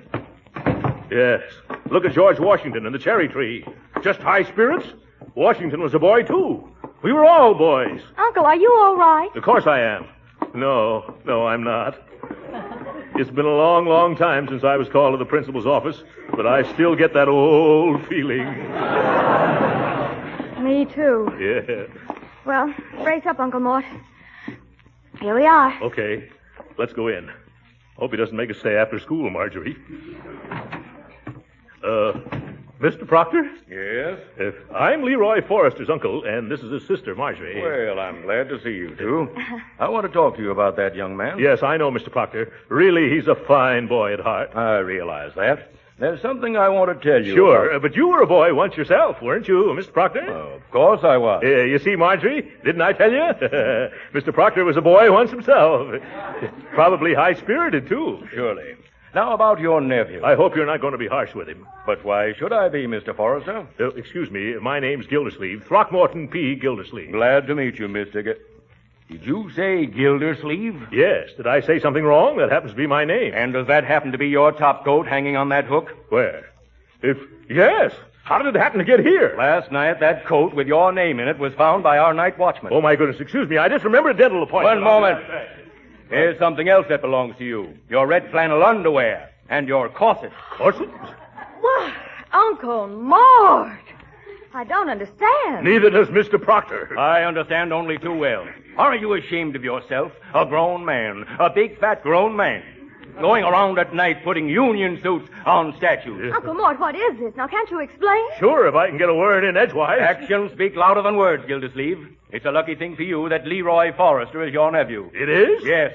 I'd expose you in a minute, but I don't want to spoil Leroy's big day. Leroy's big day? Oh, what has he done now? That's why I sent for you. Today, he's going to be presented with the Chamber of Commerce Medal as the outstanding student in Flugelhammer Junior High School. What? Leroy? Well, I knew it all along.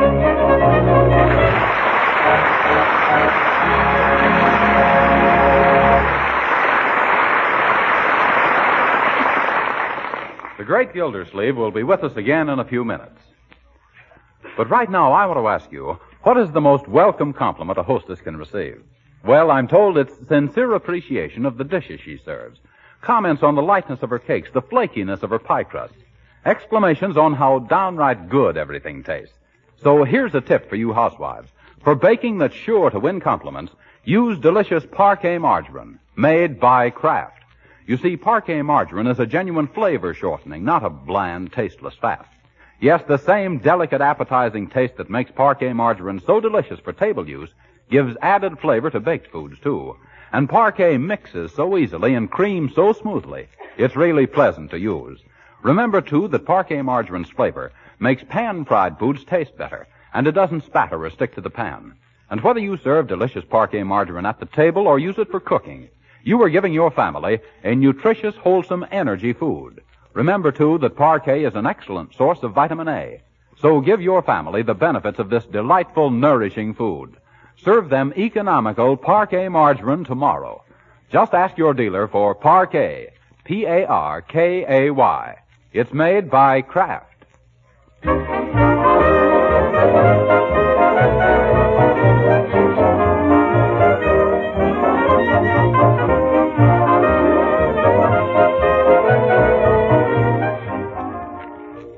That's a beautiful medal, Leroy, and I'm mighty proud of you. But, won't you answer just one question for me, my boy? What is it, Unc? Who was responsible for all those escapades around your school? Now, Uncle Mort, I positively don't know. What's more, I don't want to know. And then even if I did know, you don't think I'd squeal on my pal Piggy, do you? You're a bright boy, Leroy. Good night.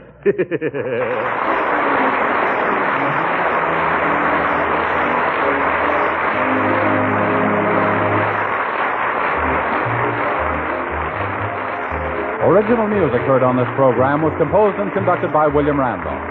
This is Jim Bannon speaking for the Kraft Cheese Company and inviting you to be with us again next week at this same time for the further adventures of the Great Gildersleeve.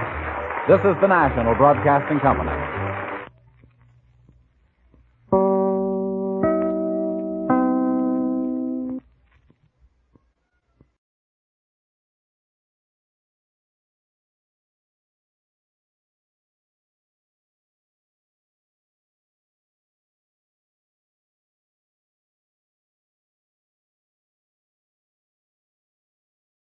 Exciting news for Adventists on the Print Landscape Brazil. Lots of captivating videos showcasing heart-pounding adventures, mouth-watering cuisine, and hidden gems of this incredible country. From bustling cities to tranquil beaches, our videos capture the essence of Brazil's beauty, experience the warmth of its people, the rhythm of its music, and the thrill of exploration. Click on the link in the description to find out more. I would like to extend my sincere gratitude to Old Time Radio Research Group for their remarkable efforts in preserving and archiving the captivating world of old-time radio programs. Their invaluable contribution allows us to step back in time and experience the magic of radio history firsthand. Their link is in the description below.